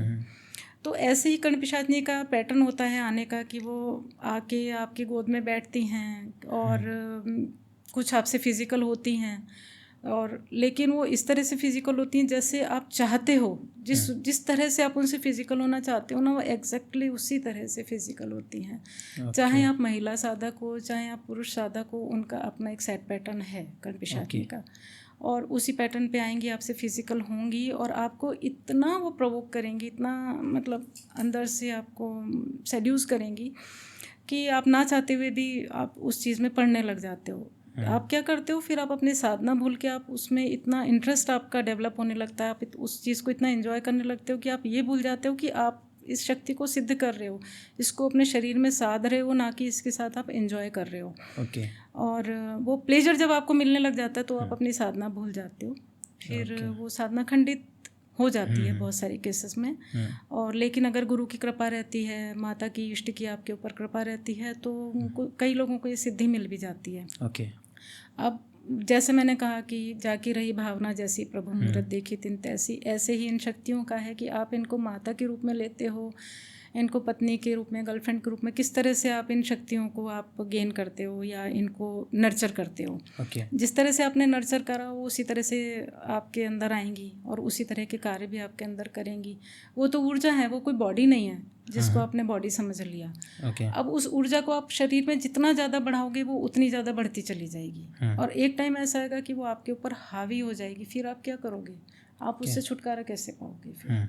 इसलिए कोशिश ये करो कि आप उनको माता के रूप में पूजो, और जहाँ बहुत ज़्यादा ज़रूरत हो वहाँ उन शक्तियों से अपने कार्य करवाओ, और कार्य भी क्या करवाओ, उनसे प्रार्थना करो कि आप हमारे माता के रूप में आप हमारे कार्य करो। माँ, हम आपके आगे हाथ जोड़ रहे हैं कि हम हमारे ऊपर या हमारे आपका जो भक्त हमारे सामने बैठा है उसके ऊपर कोई दिक्कत आ रही है, उसको दूर करो आप, और हमें बताओ कि इसके साथ क्या हुआ है। तो फिर वो भूतकाल भी बता देंगी, कई हद तक वो भविष्यकाल भी बता देती हैं। ओके, तो आपके पास में है? हाँ? मेरे पास तो बहुत सारी सिद्धियाँ हैं, शक्तियाँ हैं, किस किस की बात करूँगी। तो कर्ण पिशाचिनी भी आपने मतलब सिद्ध कर रखी है, ऐसे बोल सकते हैं अपन। तो जब आपने पूरी की पूरी मैन हेड को ही कनेक्ट कर लिया है, तो ये तो फिर आपके लिए नॉर्मल है फिर इनसे तो फिर। हाँ, ये तो जो माता विंध्य, मैं तो यही सोचती हूँ कि माता विंध्यवासिनी हैं तो वो आपको बहुत सारी साधनाएं करवा सकती हैं, और लेकिन कार्य तो माता ही करती हैं, और जो भी शक्तियाँ निकलती हैं वो माता से ही निकलती हैं। तो एंड बेसिकली ये अप्सराएं और यक्षिणियाँ कौन होती हैं? ये भी आत्माएं होती हैं। ओके, ये भी माता की मतलब जो साधिकाएं होती हैं जिन्होंने माता की तपस्या या माता की उपासना करी हुई होगी। और इसमें कई चीज़ें होती है, उसमें ऐसा भी होता है कि कुछ आत्माएं होती हैं, कुछ लोग महिलाएं होती हैं जो फैमिली वाली होती हैं और माता की बहुत बड़ी भक्त होती हैं, और फिर असामयिक कि उनकी मृत्यु हो जाती है, माता की शरण में चली जाती हैं, फिर लोग उनको साधते हैं और काम करवाते हैं अपने। मैम बेसिकली जो आज के तांत्रिक है ना, मैं सोशल मीडियाज़ वगैरह पे भी देखता हूँ और इंस्टाग्राम्स वगैरह पे भी हर दूसरी रील मेरे को है ना मारण क्रिया से रिलेटेड मिलती है, और तांत्रिक बोलते हैं कि हम किसी पे मारण क्रिया कर भी सकते हैं और हटा भी सकते हैं किसी से। तो एक्चुअल में फर्स्ट ऑफ ऑल तो ये मारण क्रिया होती क्या है, काम कैसे करती है? मारण क्रिया होती है, लेकिन अक्सर मारण क्रिया वो लोग करवाते हैं जो आपके बहुत ज़्यादा क्लोज होते हैं, ओके। जो आपके बारे में सब कुछ जानते हैं, तब मारण क्रिया सक्सेसफुल होती है। कि मतलब कोई ऐसा आपका बहुत ज़्यादा क्लोज बंदा है, कोई आपका फैमिली मेम्बर ही हो गया, तब वो मारण क्रिया के लिए अगर जाएगा तो क्योंकि उसके बारे में आप मतलब आपके बारे में उसको सब कुछ पता होता है, आपके वेयर अबाउट्स, आपके हैबिट्स, आपके जी। टाइमिंग्स वगैरह सब कुछ उसको पता होता है। तो वो जाके जब जाता है तांत्रिकों के पास में, उनको आपकी सारी डिटेल बता देता है, तब मारण क्रिया वो करते हैं। और तामसिक चीज़ों से करते हैं बहुत सारी।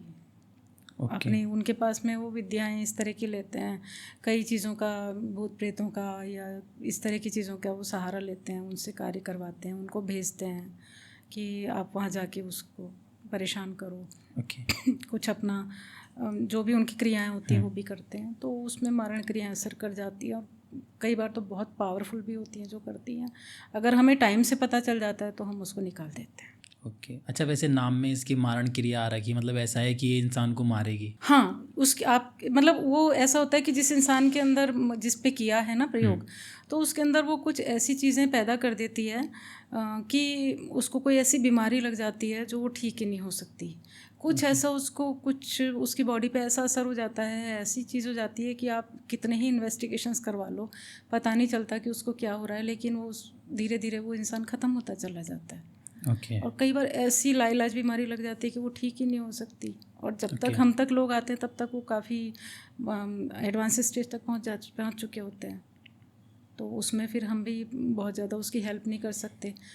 कई बार इतनी हेल्प कर देते हैं कि हाँ, हमने आपका इतना काम कर दिया है कि अब आप जब मेडिकल ट्रीटमेंट लोगे तो आप उससे ठीक हो जाओगे। मैम बेसिकली अपन सब है ना सनातनी है, और हर किसी मतलब वो किसी भी कास्ट का हो, उसकी कास्ट के अंदर कुल देवी या देवता ज़रूर होते हैं, है ना? होते हैं। और घरों के अंदर लोग ऐसे बोलते हैं कि अगर अपन उनको नहीं पूजते हैं ना तो वो कुल या देवी देवता रुष्ट हो जाते हैं और अपने कामों को बिगाड़ते हैं। तो क्या एक्चुअल में कुल देवी देवता रुष्ट होते हैं अपन से? हाँ, होते हैं। क्योंकि क्या होता है, देखिए, सबसे पहले तो आपके देवी देवता वो ही हैं, आपके कुल देवता। Okay. आप जब आपकी पूरा परिवार उनको कुल देवी देवताओं को आपका मान रहा है, तो आपके यहाँ पे घर में कोई भी रिचुअल्स हो रहे हैं, कोई अच्छा शादी ब्याह का उत्साह का अवसर है, और उस टाइम पे आप अपने कुल देवी देवताओं को शामिल नहीं करते हैं, तो फिर उनको वो नाराज़ हो जाते हैं। क्योंकि आप आज जो भी हैं उन्हीं की वजह से, आपका एग्जिस्टेंस भी तो उन्हीं की वजह से है ना। वो आपके पूर्वज भी हैं और आपके कुल की रक्षा भी कर रहे हैं, और जो आपके पूर्वजों ने उस एनर्जी को, उस देवी देवताओं को अपने घर में स्थापित किया है विधि विधान के साथ में, तो आपको मानना पड़ता है। और अगर आप नहीं मानते हैं, नहीं करते हैं, तो फिर वो आपको याद दिलाते हैं किसी भी रूप में, चाहे आपके काम बिगाड़ के, चाहे आपका काम रोक के, अड़चन डाल के, आपको वो याद दिलाते हैं कि मेरा भी एग्जिस्टेंस है, मैं भी हूँ, तो आप मुझे भी पूजो, या अपने उसमें मुझे भी भाग दो, हिस्सेदारी बनाओ, मेरी हिस्सेदारी करो कुछ। तो वो करते हैं देवी देवता। फिर अगर आप नहीं मानते हो तो आपके काम बहुत मुश्किल से बनते हैं फिर। Okay. और आप मानते हो, उसी टाइम आपको याद आ जाता है कि हमसे भूल चूक हो गई, आप उनसे माफ़ी मांगिए, और जो कुछ भी आपके रिचुअल्स हैं, जिस विधि से आपने उनको स्थापित किया है, वो विधि आप कीजिए, वो हो जाता है, फिर काम सेट हो जाते हैं। हमने भूत प्रेतों की भी बात करी है और जिन के बारे में भी बात करी है। एक नाम और निकल के आता है कच्चे कलवे जी। तो बेसिकली कच्चे कलवे क्या होते हैं? कच्चे कलवे, देखिए, ये होते हैं जो छोटे बच्चे, बहुत जो अर्ली एज में गुजर गए, या अजन्मे बच्चे हैं, अबॉर्ट करे हुए हैं, कई तरह की चीज़ें होती हैं कच्चे कलवों में। तो बहुत छोटे छोटे अर्ली एज के बच्चे जिनको कि साहब वो किसी भी तरह से गुजर गए, उनको आपने, या उनको जो लोग बच्चे हो जाते हैं एक्सपायर, तो उनको फिर गाड़ दिया जाता है। तो तांत्रिक जाके उनको पता रहता है कि यहाँ पे उस बच्चे को गाड़ा गया है, तो वो उसको वो कर लेते हैं। Okay. है ना, उनको साध लेते हैं। तो क्योंकि बच्चे बहुत एक्टिव होते हैं, आपने देखा होगा अक्सर जो छोटे बच्चे होते हैं, आप बड़े लोग उनको जल्दी से ना रेसिंग में उनको हरा नहीं सकते, उनके पीछे पीछे भागते रहते हैं, आपको उनके पीछे बहुत तेज़ी से भागना पड़ता है। तो जितने एक्टिव वो हैं, उतने एक्टिव बड़े बुजुर्ग या बहुत बड़ी एज के लोग नहीं हो पाते। तो इसलिए वो कच्चे कलवों को साधते हैं, क्योंकि उनको लगता है कि बहुत जल्दी से तेज़ी से काम करेंगे ये। कई बार जो अबॉर्ट करे हुए बच्चे होते हैं वो भी कच्चे कलवे हो जाते हैं, और या समझ लीजिए कि वो मिसकैरेज हो गया या उनको डेलिबरेटली अबॉर्ट कर दिया, आपने करवा दिया, कुछ करवा दिया, तो वो आत्मा तो आ गई उनकी शरीर में, है ना, बच्चों के, और फिर आपने उनको निकलवा दिया। तो अब क्या होगा कि जब आपके दूसरे बच्चे और होंगे बाद में या पहले जो भी होंगे, तो वो चीज़ उस पर असर डालती है, क्योंकि वो आत्मा है, वो कहती है ये मेरे भाई बहन हैं, तो मैं भी आपका ही हिस्सा था और मैं आत्मा हूँ, अब आप मुझे मेरा हिस्सा भी दो। अगर आप नहीं ऐसा करोगे तो क्या होगा, वो आपके घर के दूसरे बच्चों को, दूसरे मेंबर्स को परेशान करने लग जाते हैं। फिर आपको समझ में नहीं आता हो क्या रहा है। फिर आप लोग हमारे पास आते हैं, कहते हैं कि भाई हमें पता नहीं चल रहा कि हम क्यों बीमार पड़े हैं, और कई बार ऐसी सिचुएशन आ जाती है, वो कहते हैं मैं तो सुसाइड कर लूँगा, मैं ये, तब पता हम ध्यान लगाते हैं, देखते हैं कि आपके ऊपर तो इस तरह से कच्चा कलवा है, फिर हम उसको हटाते हैं, उसको विधि भी बताते हैं कि आप ऐसा कर लो तो ये हट जाएगा। कई तांत्रिक होते हैं जो उनको साधते हैं, फिर उनके ऊपर छोड़ देते हैं, बदले में उनको भोग वगैरह जो भी वो उन्होंने जो भी उनके साथ में किया होगा टाई अप कि हमें ये चाहिए वो चाहिए, तो वो दे देते हैं, भोग वगैरह देते जाते हैं। मैम बेसिकली जैसे आप बताया कि जो तांत्रिक होते हैं वो कच्चे कलवों को सिद्ध करते हैं, तो बेसिकली मैम ये तो गलत है ना, अपन किसी भी चीज़ के साथ छेड़छाड़ कर रहे हैं। हाँ, ये गलत है, ये गलत है। जब आप सोचिए, जब आपके पास में दैवीय शक्तियाँ हैं इतनी बड़ी बड़ी आपका काम करने के लिए, तो आपको इन सब चीज़ों की ज़रूरत कहाँ पड़ गई? क्यों करना है ये? क्यों सिर्फ अपना पैसा कमाने के लिए, या सिर्फ आप एक एक्सपेरिमेंट कर रहे हो कि ऐसा भी कुछ होता है क्या? और जब वो चीज़ सिद्ध हो गई, अब फिर आप उससे पीछा छुड़ाना चाहोगे, परेशान हो जाओगे, तो फिर आप ढूंढते फिरोगे कि कोई इस चीज़ को हमारे ऊपर से हटा दे। फिर आप ऐसे साधकों को ढूंढोगे कि आपके ऊपर से उस चीज़ को हटाए, कच्चे कलमों को हटाए, जो भी भूत प्रेत आपने साध लिए उनको हटाए, क्योंकि वो आपका पीछा नहीं छोड़ते, क्योंकि उनको आपने साध लिया। अब वो आप भोग भी मांगेंगे और वो आपसे काम भी मांगेंगे, आपको काम भी देना पड़ेगा और भोग भी देना पड़ेगा। नहीं होगा तो वो आपके ऊपर ही परेशानी आ जाएगी। फिर जो तांत्रिक हैं उनके लिए ये सब चीज़ें हैं। तो इसलिए मैं हमेशा यही कहती हूँ कि आप एक तामसिकता में ना जाके आप सात्विकता में जाइए। सात्विक देवी देवता काम करते हैं, बहुत ये शक्तियाँ बहुत पावरफुल होती हैं, काम करती है, आपको हर चीज़ से बचाती भी हैं, आपको बुरी शक्तियों से आपको बचाती भी हैं, लेकिन आपको मानना पड़ेगा, आपको उसी चीज़ में ही जाना चाहिए। सात्विक नकारात्मक चीज़ों में कभी नहीं जाना चाहिए। क्योंकि आपको देखिए, हमारा देश है, ये देवी देवताओं का देश है, हमारी मिट्टी में देवी देवता हैं, हम कहते हैं कण कण में भगवान है। तो जब कण कण में हमारे भगवान हैं, तो फिर आप क्यों दूसरी चीज़ों को ला रहे हो, क्यों नेगेटिव एनर्जी को ला रहे हो? ये चीज़ें तब प्रयोग में आती हैं जब आपके जिस इंसान की जान संकट में आ जाए, प्राण संकट में आ जाए, देश पे कोई संकट आए, तब लोग बाग मारण उच्चाटन का प्रयोग तब करते थे जब उनके जैसे युद्ध में चले गए, उनके देश संकट में आ गया, उनके सिपाही संकट में आ गए, तब वो मारण उच्चाटन का प्रयोग करते थे। और यहाँ पे जो तांत्रिक है वो तो बेमतलब ही सब किसी को पैसे के लिए लाओ भाई मेरे को ये पैसा दे दो, वो उन्होंने नेगोशिएट किया और पैसे के लिए मार दिया है, मारण प्रयोग उसके ऊपर क्रियाएँ कर दी, तो ये तो गलत है ना। कर्मों का फल तो फिर भी भुगतना ही पड़ता है जी।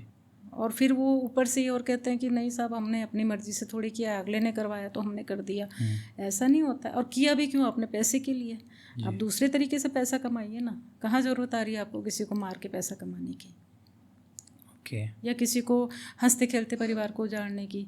मारण क्रिया तो एक इंसान भी होती है, लेकिन उसके पीछे कितना उसका परिवार जो कुछ भुगतता है वो तो सोच भी नहीं सकते हो। आपने तो अपना काम कर दिया, लेकिन उसके पीछे उसके परिवार ने क्या क्या भोगा, कितने लोग उससे जुड़े हुए थे उस इंसान से जो सफ़र करेंगे। हमने आपके बारे में देखा हुआ है कि सोशल मीडियाज़ वगैरह पे कि आप है ना किसी भी लोकेशन को या एड्रेस को देख के उस चीज़ को एनालाइज कर लेते हो कि उस एरिया में या कोई एनर्जी है या वहाँ पे रहने वाले लोगों में कोई प्रॉब्लम वगैरह है। तो मतलब आप ये चीज़ें कैसे करते हो उस एरिया को एनालाइज करके? ये देखिए, जो मंत्रों को साधते हैं उस मंत्र से रिलेटेड जो भी देवी देवता वो शक्तियाँ होती हैं ना, तो हम उस मंत्र का जाप करके उन देवी देवताओं को, उन शक्तियों को उस स्थान पे भेजते हैं। फिर वहाँ जाके वो पता करती हैं कि यहाँ पे ये चीज़ें हैं, और हम बता देते हैं कि ऐसा है आपके साथ में। तो फिर वो मंत्रों की शक्ति है और जो उससे संबंधित देवी देवता हैं वो काम करते हैं। आया था कई, ये तो सारे केसेस इसी से मेरे साथ कनेक्टेड होते हैं। एक बार एक जो थे वो अक्सर मेरे यहाँ पे दरबार में आते थे और कई बार अपनी बातें भी ले लेके आते थे। एक दिन बोले मैं बहुत परेशान हूँ और मेरे तो ऐसा घर में बहुत ज़बरदस्त लड़ाई झगड़े चल रहे हैं, बिल्कुल शांति नहीं है, ऐसा लगता है कि मैं इस घर से निकल जाऊँ, भाग जाऊँ, क्या करूँ मैं, देखिए आप क्या हो रहा है मेरे साथ। तो मैंने फिर वही उनका एड्रेस लिया, शक्ति को भेजा, तो वहाँ पे उनके घर के आसपास में उनके घर के अंदर एक आत्मा थी। किसी यंग लड़के की आत्मा थी, जवान की। तो उसने मैंने उससे पूछा भाई आपके यहाँ पे कोई अभी किसी ने सुसाइड किया है क्या, कोई मरा है क्या लड़का? तो बोले नहीं जी। मैंने कहा मैं आपके घर की नहीं, आपके आसपास कॉलोनी में किसी लड़के की बात कर रही हूँ, कोई मरा हो जी। तो बोले कि हाँ साहब, कुछ दिन पहले एक ऐसे किसी ने सुसाइड कर लिया था और लेकिन वो तो हमसे, हमारे घर से 8 घर दूर है जी। तो मैंने कहा कि देखो घर दूर है ये तो है, लेकिन उसका आपसे कनेक्शन है। तो मैंने उस आत्मा से पूछा कि भाई आप इनको क्यों तंग कर रहे हो? उन्होंने कहा कि इसने मेरे से पैसे लिए हैं तो मुझे वो पैसे वापस चाहिए। मैंने उनसे पूछा कि आपने इनसे कुछ पैसे लिए थे क्या? बोले कि नहीं मैंने तो नहीं लिए। मैंने कहा आप अपने फैमिली मेम्बर से किसी से पूछना उन्होंने पैसे लिए हों तो। अगली बार वो आए दरबार में, बोले कि मेरे भाई ने पैसे लिए थे। कितने लिए थे? 4,000 रुपये लिए थे। तो मैंने कहा वापस नहीं किए थे क्या? वो बोले मेरा भाई तो कह रहा है मैंने किश्तों में वापस कर दिए थे। तो मैंने कहा अगर आप वापस कर देते तो ये आत्मा नहीं आती, इसका मतलब भाई ने नहीं किए, अब आप वापस करो इनको। तो ये बात फिर हुआ ये तो लाइव एग्जांपल मैं आपको दे रही हूँ जो हुआ है। ऐसी सारी एग्जांपल इसी तरह के होते हैं। कोई लेडीज़ आती हैं, कहती हैं कि भाई हमारे घर में ये परेशानी आ रही है, वो परेशानी आ रही है, तो हम देखते हैं कि हाँ कोई किसी चीज़ की पूजा कर रही हैं, लेकिन जिस ऑब्जेक्ट को वो पूज रही हैं उस ऑब्जेक्ट में तो नेगेटिव एनर्जी है। उनको ये पता नहीं है, वो उनको शिव मान के पूज रही हैं, भगवान मान के पूज रही हैं, लेकिन एक्चुअली उसमें तो कुछ और ही शक्ति बैठी हुई है। तो फिर हम कहते हैं कि आप इनका शुद्धिकरण करवाओ और फिर इनकी पूजा आप सात्विक तरीके से करो, तो करना पड़ता है उनको। आप एनर्जी से या माता रानी की हेल्प लेके किसी भी पर्सन की पास्ट या फ्यूचर लाइफ देख सकते हो? हाँ, डिपेंड करता है, हम देख लेते हैं, लेकिन डिपेंड करता है उसकी नीड पे डिपेंड करता है, समय अनुसार की ये ज़रूरत है कि नहीं है। अगर लगता है कि हाँ सख्त ज़रूरत है तो कोई ऐसी बात हो गई कि बहुत ही ज़्यादा उसके परिवार में ज़रूरत हो गई, क्या ऐसा कुछ इंसिडेंट उनके साथ ऐसा हो गया कि हमें ज़रूरत पड़ रही है उसके बारे में पता करने की, तो फिर हम पता करते हैं और माता बताती हैं कि इनके साथ ऐसा हुआ। एक केस आया था मेरे पास में तो 2 बहनें थीं, तो उनमें से एक सिस्टर ने तो सुसाइड कर लिया, एक लड़की ने, और दूसरा थोड़ा मेंटली डिस्टर्ब हो गई। वो अपने पेरेंट्स के पास आई हुई थी और वो डिस्टर्ब हो गई बहुत ज़्यादा। तो मुझे पूछा कि ऐसा क्या हो गया, और वो लड़की भी, मैंने कहा कि देखो दूसरी जो सिस्टर है इनकी जो डिस्टर्ब हो चुकी है वो भी सुसाइडल टेंडेंसी उसकी हो चुकी है और वो सुसाइड कर लेगी। इससे पहले कि वो करे तो आप इसको लेके आओ यहाँ पे। तो उन्होंने कहा कि क्यों हुआ ये ऐसा? तो मैंने ध्यान दिया तो मैंने बताया कि देखो वो लड़की छत पे दिया जलाने गई थी और उसमें उसके पड़ोस में एक लड़का था, उसने कुछ ऑब्जेक्शन किया था दिया जलाने को लेके, तब जाके वो लड़की नहीं मानी, उनका झगड़ा हुआ और उस लड़के ने इस पे ये क्रिया करवा दी।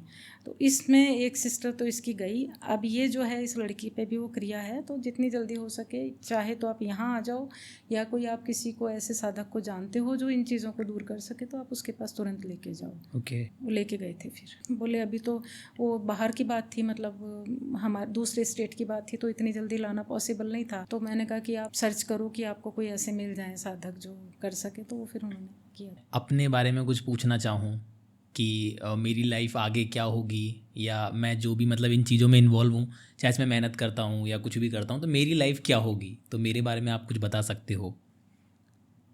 ये आपका अपना ही घर है ना? जी। रेंटेड नहीं है ना? और आपके फादर? मेरे फादर अभी हैं वैसे और जॉब करते हैं, मतलब नॉर्मली उनका मार्बल्स का जो अपने हैं स्टोन्स, उनका बिजनेस है जो फर्श में लगते हैं जो। ठीक है, क्या नाम है आपके पेरेंट्स का? नाम बताइए। अच्छा, मेरी जो पापा हैं उनका नाम है राम सिंह जी, और जो मम्मी हैं उनका नाम है हेमलता कंवर। अच्छा, तो आप अपना फ्यूचर जानना चाहते हैं? या लाइक फ्यूचर क्या होगा? ठीक है।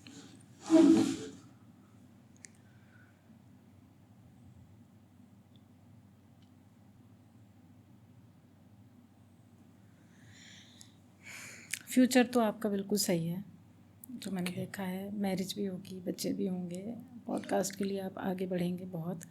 और एक थोड़ा सा उपाय आपको यही करना पड़ेगा कि आप इसमें रूम में एक कोई प्रकाश के लिए इंतज़ाम कीजिए, जैसे कोई छोटा सा नाइट बल्ब यहाँ पे जलता रहे, अंधेरा ना रहे, कहने का मतलब ये है, वो आप कीजिए। तो मतलब ऐसे लाइफ में मैं पूछना चाहूँगा, मतलब ऐसा होता है ना कि पैसा कितना होगा लाइफ में? पैसा तो मैं आपको कुछ उपाय बताऊंगी, वो आप करते रहना, पैसा आपके पास आ जाएगा। ओके। एंड मेरी शादी कब होगी? कितनी इससे तो एज है आपकी? 22 रनिंग होगी या 23 रनिंग होगी आपकी। मतलब राजस्थान में पहले की एज में तो अब तक तो बच्चे भी हो जाते थे। हाँ, वो तो चाइल्ड मैरिज थी। अब तो आप 21 से पहले तो वैसे भी शादी नहीं कर सकते। हाँ, तो आपकी शादी कब होगी? हाँ, मतलब एक होता है ना, एक ईयर होता है। 26वें साल में होगी आपकी शादी। 26वें साल में शादी हो जाएगी। अच्छा, और लव मैरिज होगी या अरेंज मैरिज? बहुत चांसेस हैं लव मैरिज के। अच्छा, बहुत चांस है। लव मैरिज हुई तो मेरे घर वाले मेरे घर से बाहर निकाल देंगे। वो आप देखिएगा क्या करना है। ओके, मतलब फैमिली से रिलेशन अच्छे रहेंगे आने वाले टाइम में? हाँ, फैमिली से आपके हमेशा अच्छे रहेंगे। आप फैमिली के प्रति भी बहुत समर्पित रहोगे अपने, और नॉर्मल है आपकी लाइफ ऐसे। ओके, मतलब अगर फ्यूचर में अगर फैमिली वाले खुश हैं तो पक्का है कि अरेंज मैरिज ही होगी। ये मतलब अपन आइडिया लगा सकते हैं चीज़ों को लेके। मुझसे जुड़े रहिएगा, मैं आपको बताती रहूँगी। ओके, लाइक किसी का मार्गदर्शन करना ज़रूरी होता है। हाँ, क्योंकि टाइम टू टाइम, अभी तो मैंने ये आपकी प्रेजेंट सिचुएशन बता दी। लेकिन आगे भी आपको जैसे कुछ पूछना पड़ेगा। आगे आप जैसे यहाँ आएंगे, जुड़े, और भी कुछ होगा, कहीं पे अटकेंगे भी, कहीं पे कुछ भी आएगा, तो आप मान लीजिए कोई दिक्कत आती है तो हम उसको रूट कॉज को ख़त्म कर देंगे, वहाँ से हटा देंगे। कि आपके इस काम में दिक्कत आ रही है तो हटा देंगे उसको, जो दिक्कत आ रही है। ओके, एंड बेसिकली जो हमारी ये स्टूडियो है या जो हमारा लोकेशन है, और जैसे आप एनालाइज करते हो और लोकेशंस को, तो अगर इसको एनालाइज करें तो कैसा चीज़ है यहाँ की? मतलब इसमें मैं आपको एनर्जी देख के बताऊँ कि यहाँ पे क्या है? हाँ, मतलब पूरे एरिया की, स्पेसिफाई इसकी नहीं, पूरे घर की। अच्छा, पूरे घर की। जी। यहाँ पे देखिए, आपके यहाँ एनर्जी बहुत अच्छी है, शिव शक्ति का वास यहाँ पे है आपके यहाँ। ओके। आप कहते हैं भगवान राम का, लेकिन यहाँ पे शिव शक्ति का वास है। लाइक इनफैक्ट मैं मतलब प्रभु श्री राम को इष्ट मानता हूँ। हाँ, वो मानते हैं, लेकिन यहाँ पे जो शक्तियाँ हैं वो शिव शक्ति से संबंधित हैं। अच्छा, बेसिकली जैसे आप तो मेरे सामने 1-on-1 थे, तो मैंने आपसे सारी चीज़ें क्लियर कर ली है। लेकिन जो लोग वीडियो देख रहे हैं, या जो लोग आपसे कनेक्ट करना चाहते हैं, या जो आपसे ऐसे बात करना चाहते हैं, लाइक उनकी भी फैमिली में प्रॉब्लम है या वो खुद प्रॉब्लम में फंसे हुए हैं, अगर उनको आपसे कोई हेल्प चाहिए हो तो वो आपसे कैसे कनेक्ट कर सकते हैं? वो मुझसे मोबाइल पे कनेक्ट कर सकते हैं। मेरे से मोबाइल पे बात कर सकते हैं, व्हाट्सअप कर सकते हैं। बात होनी चाहिए रिलेवेंट। इरिलेवेंट बातें अगर अननेसेसरली, कई बार लड़कों के भी जैसे फ़ोन आते हैं कि साहब मेरी गर्लफ्रेंड ने मुझे छोड़ दिया, और अब मैं आपको जैसे कि ड्रिंक करके भी रात को भी फ़ोन कर देंगे, तो मैं फ़ोन नहीं रिसीव करती हूँ उन लोगों के। और अगर मुझे लगता है कि हाँ रिलेवेंट है तो मैं उनके ज़रूर हेल्प करती हूँ, काम करती हूँ फ़ोन से। अगर यहाँ जयपुर आ सकते हैं, वो दरबार में आ सकते हैं तो बहुत ही अच्छा है। उसमें बहुत अच्छे से मैं उनको कन्विंस भी कर दूँगी, बात भी उनसे बैठ के आराम से हो जाएगी। क्योंकि मोबाइल पे आप कितनी देर बात करोगे? अगर एक बार डिस्कनेक्ट हुआ, वापस से आपको फिर ज़ीरो से स्टार्ट करना पड़ता है। जहाँ से आपने मतलब शुरू करी थी, दोबारा से बार बार उसी बात को वहीं से शुरू करो। तो फ़ोन पे आप संपर्क कीजिए, बात कीजिए, और रिलेवेंट है तभी बात की जाएगी, या इरिलेवेंट है तो नहीं करेंगे। ओके, एंड आप दरबार कब कब लगाते हैं? दरबार तो देखिए, वैसे तो मैं सैटरडे संडे को लगाती हूँ अक्सर, और लेकिन जब कई बार लोगों को लगता है कि हम इस टाइम पे अवेलेबल हो पाएंगे, तो फिर वो ऑन कॉल उनको बुला लेते हैं हम किसी भी टाइम पे, जब उनको सूटेबल होता है, या मेरे पास भी जब टाइम होता है, मैं घर पे हूँ, मैं और कहीं नहीं गई, तो मैं उनको बुला लेती हूँ कि आप इस टाइम आ जाइए, मैं अवेलेबल रहूँगी आपके लिए, और फ़ोन करके आइए। आजकल है ना बहुत सारी फैमिलीज़ हैं जो कहीं ना कहीं इन चीज़ों से डिस्टर्ब होती हैं, लेकिन उनके मन में शंकाएं भी होती है कि क्या ऐसी एनर्जीज़ होती भी हैं, या कभी कभी वो इन चीज़ों की खोज के चक्कर में गलत लोगों के बीच में भी फंस जाते हैं, जहाँ उनका पैसा और टाइम दोनों ख़राब होता है। तो जो फैमिली इस पॉडकास्ट को देख रहे हैं, आप उनके लिए क्या एक मैसेज या संदेश देना चाहेंगे जिससे वो लाइक थोड़ा सा इन चीज़ों में बिलीव रखने लगे? बिकॉज होता क्या है कि आजकल सोसाइटी के अंदर इतनी सारी चीज़ें क्रिएट हो चुकी है कि लोग बाग अब इन सबको अंधविश्वास मानने लगे हैं, और समझते हैं कि सामने वाला या तो ढोंग कर रहा है या सिर्फ पैसे बना रहा है। तो जो लोग अभी भी प्रॉब्लम्स में फंसे हुए हैं और सॉल्यूशन ढूंढ रहे हैं, तो उनके लिए, फैमिली के लिए आप क्या एक मैसेज देना चाहोगे कि अगर इन एनर्जीज़ को आपको एक्सप्लेन करना हो एक छोटे से वर्ड्स में, जो आप क्या कहना चाहेंगे? सबसे पहले तो आप अपने भगवान को, देवी देवताओं को पूजिए। जो भी आपके, या तो कुल देवताओं को अगर मानते हैं, जिस भी इष्ट को मानते हैं, एक इष्ट आप बनाइए, उनकी आप पूजा करते रहिए। वो इष्ट आपको संरक्षण देंगे, आपको घर में सुख शांति देंगे, और दैवीय शक्तियाँ बहुत अच्छा असर करती हैं। आप तामसिकता में मत जाइए। मैं आपको बार बार यही बात करूँगी, हाथ जोड़ के आप लोगों से रिक्वेस्ट करूँगी कि नकारात्मक ऊर्जाओं के संपर्क में मत आइए, और उनको भी आप उनका काम मत कीजिए, उनसे काम मत लीजिए नकारात्मक एनर्जी से। और ना ही आप किसी दूसरे के ऊपर ऐसे तंत्र वगैरह करवाएं जो दूसरों को नुकसान करें। अपने लिए आप सुख समृद्धि मांगिए भगवान से, और दूसरों का नुकसान करने की मत सोचिए। किसी को बुरा मत कहिए, किसी को कर्ज मत कीजिए कि आपने किसी को बद्दुआएं दे दी, ऐसा भी काम मत कीजिए, क्योंकि जो आप निकालेंगे वही एनर्जी दोबारा आपसे टकराएगी। ये तो मान के चलिए कि अगर आपने किसी को बद्दुआ दी है तो वो कहीं ना कहीं आपसे भी आके टकराएगी। और रही बात तांत्रिकों की, तो ये तो आपको देखिए खुद को समझना पड़ेगा कि वो तांत्रिक कितने, आप किस फॉर्म में हैं और कितना आपसे पैसा ले रहा है, और बदले में कितना काम किया, उसका प्रोफाइल चेक कीजिए, उसका देखिए कि वो सच में काम कर पाता है कि नहीं कर पाता है, या सिर्फ आपसे पैसे ले लिए और आपका काम नहीं कर रहा है। तो ये तो आपको देखिए अपने ही विवेक से कार्य लेना पड़ेगा इसमें, क्योंकि हम तो पूरी दुनिया में घूम नहीं सकते। हम तो आपको ये नहीं कह सकते कि आप वहाँ मत जाओ, वहाँ मत जाओ। आपकी श्रद्धा है, आपकी आस्था है, आप कहाँ जाते हो, किसके पास जाते हो। पर एक बात है कि नकारात्मक लोगों से आप दूर रहिए प्लीज़। सो फाइनली मैम, आज के इस पॉडकास्ट को तो यहीं पे अपन विराम देते हैं। फर्स्ट ऑफ ऑल तो हमको बहुत अच्छा लगा आप यहाँ आए हमारे स्टूडियो में। मतलब पूरे स्टूडियो में जो होता है ना, एक पॉजिटिव वाइब फैल जाती है, तो वो जो वाइब है हमारे स्टूडियो में आ चुकी है, और हमको आपसे बात करके बहुत अच्छा लगा। एंड हम डेफिनेटली चाहेंगे कि आप कभी और भी हमारे साथ में आएँ और ऐसे ही अच्छे अच्छे पॉडकास्ट करें, सनातन धर्म को प्रमोट करें और माता रानी को प्रमोट करें। क्योंकि आजकल मार्केट में क्या होता है, आप जिसने बताया कि नेगेटिव एनर्जी से हमको दूर रहना चाहिए। अब वो दूर तभी रह पाएंगे जब आप जैसे लोग सामने आएंगे, बिकॉज अगर आप सामने नहीं आएंगे तो नेगेटिव एनर्जी सामने आएगी और वो कहीं ना कहीं पब्लिक को डाइवर्ट्स करेगी।